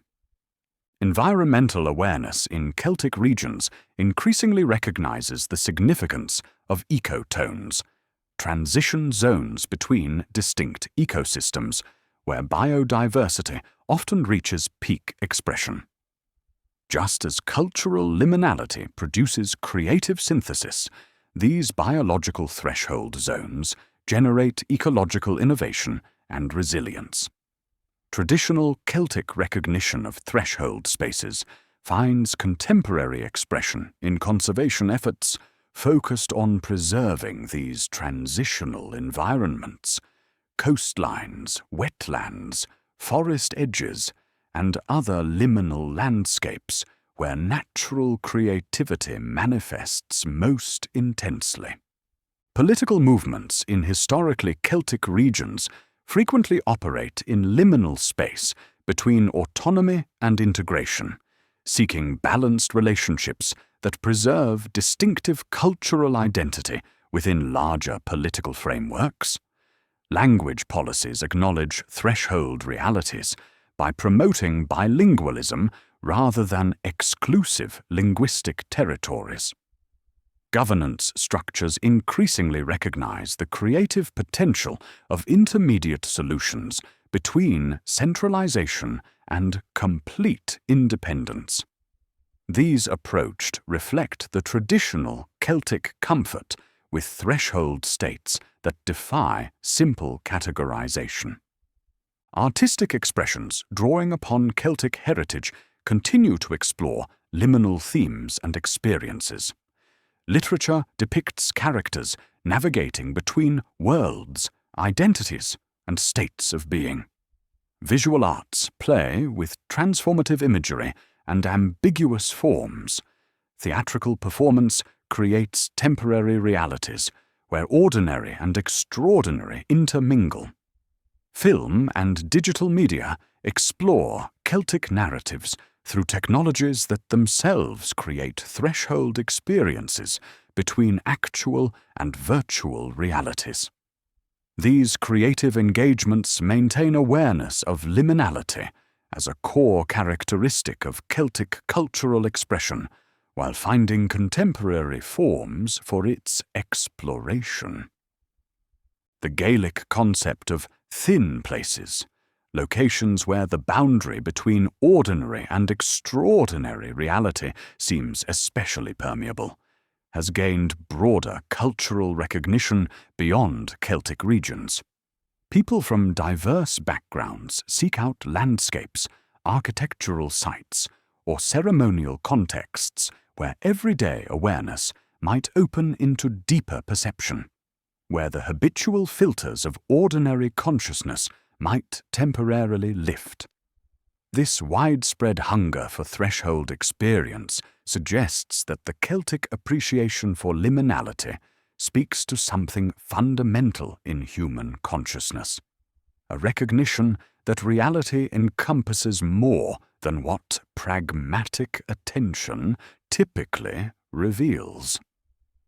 As twilight gathers over stone circles where ancient ceremonies once marked seasonal transitions, as mist rises from lakes once perceived as gateways between worlds, as traditional music creates sonic environments that transport listeners beyond ordinary awareness. The Celtic celebration of threshold spaces and experiences continues. Neither trapped in the past nor divorced from ancestral understanding, contemporary engagements with this liminal awareness maintain one of the most distinctive and valuable aspects of Celtic cultural inheritance: the recognition that between defined categories, at the edges of established territories, in the transitions between states, some of the most profound truths and creative possibilities emerge.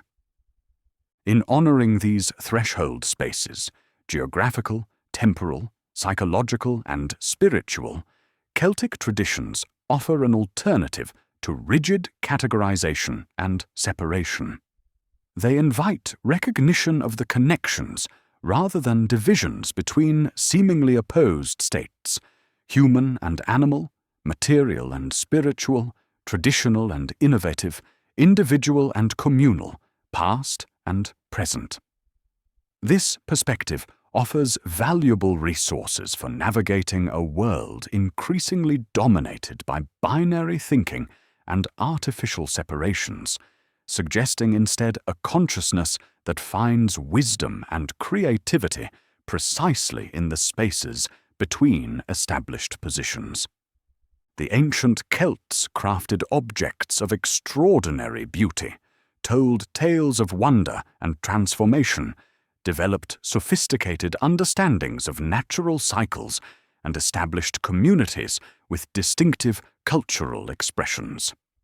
But perhaps their most significant legacy lies in this recognition of threshold consciousness, the awareness that between defined states, at the boundaries of ordinary perception, in the twilight between day and night, the morning mist between land and sky, or the shoreline between earth and water, human perception might open to deeper realities, typically veiled by habitual awareness.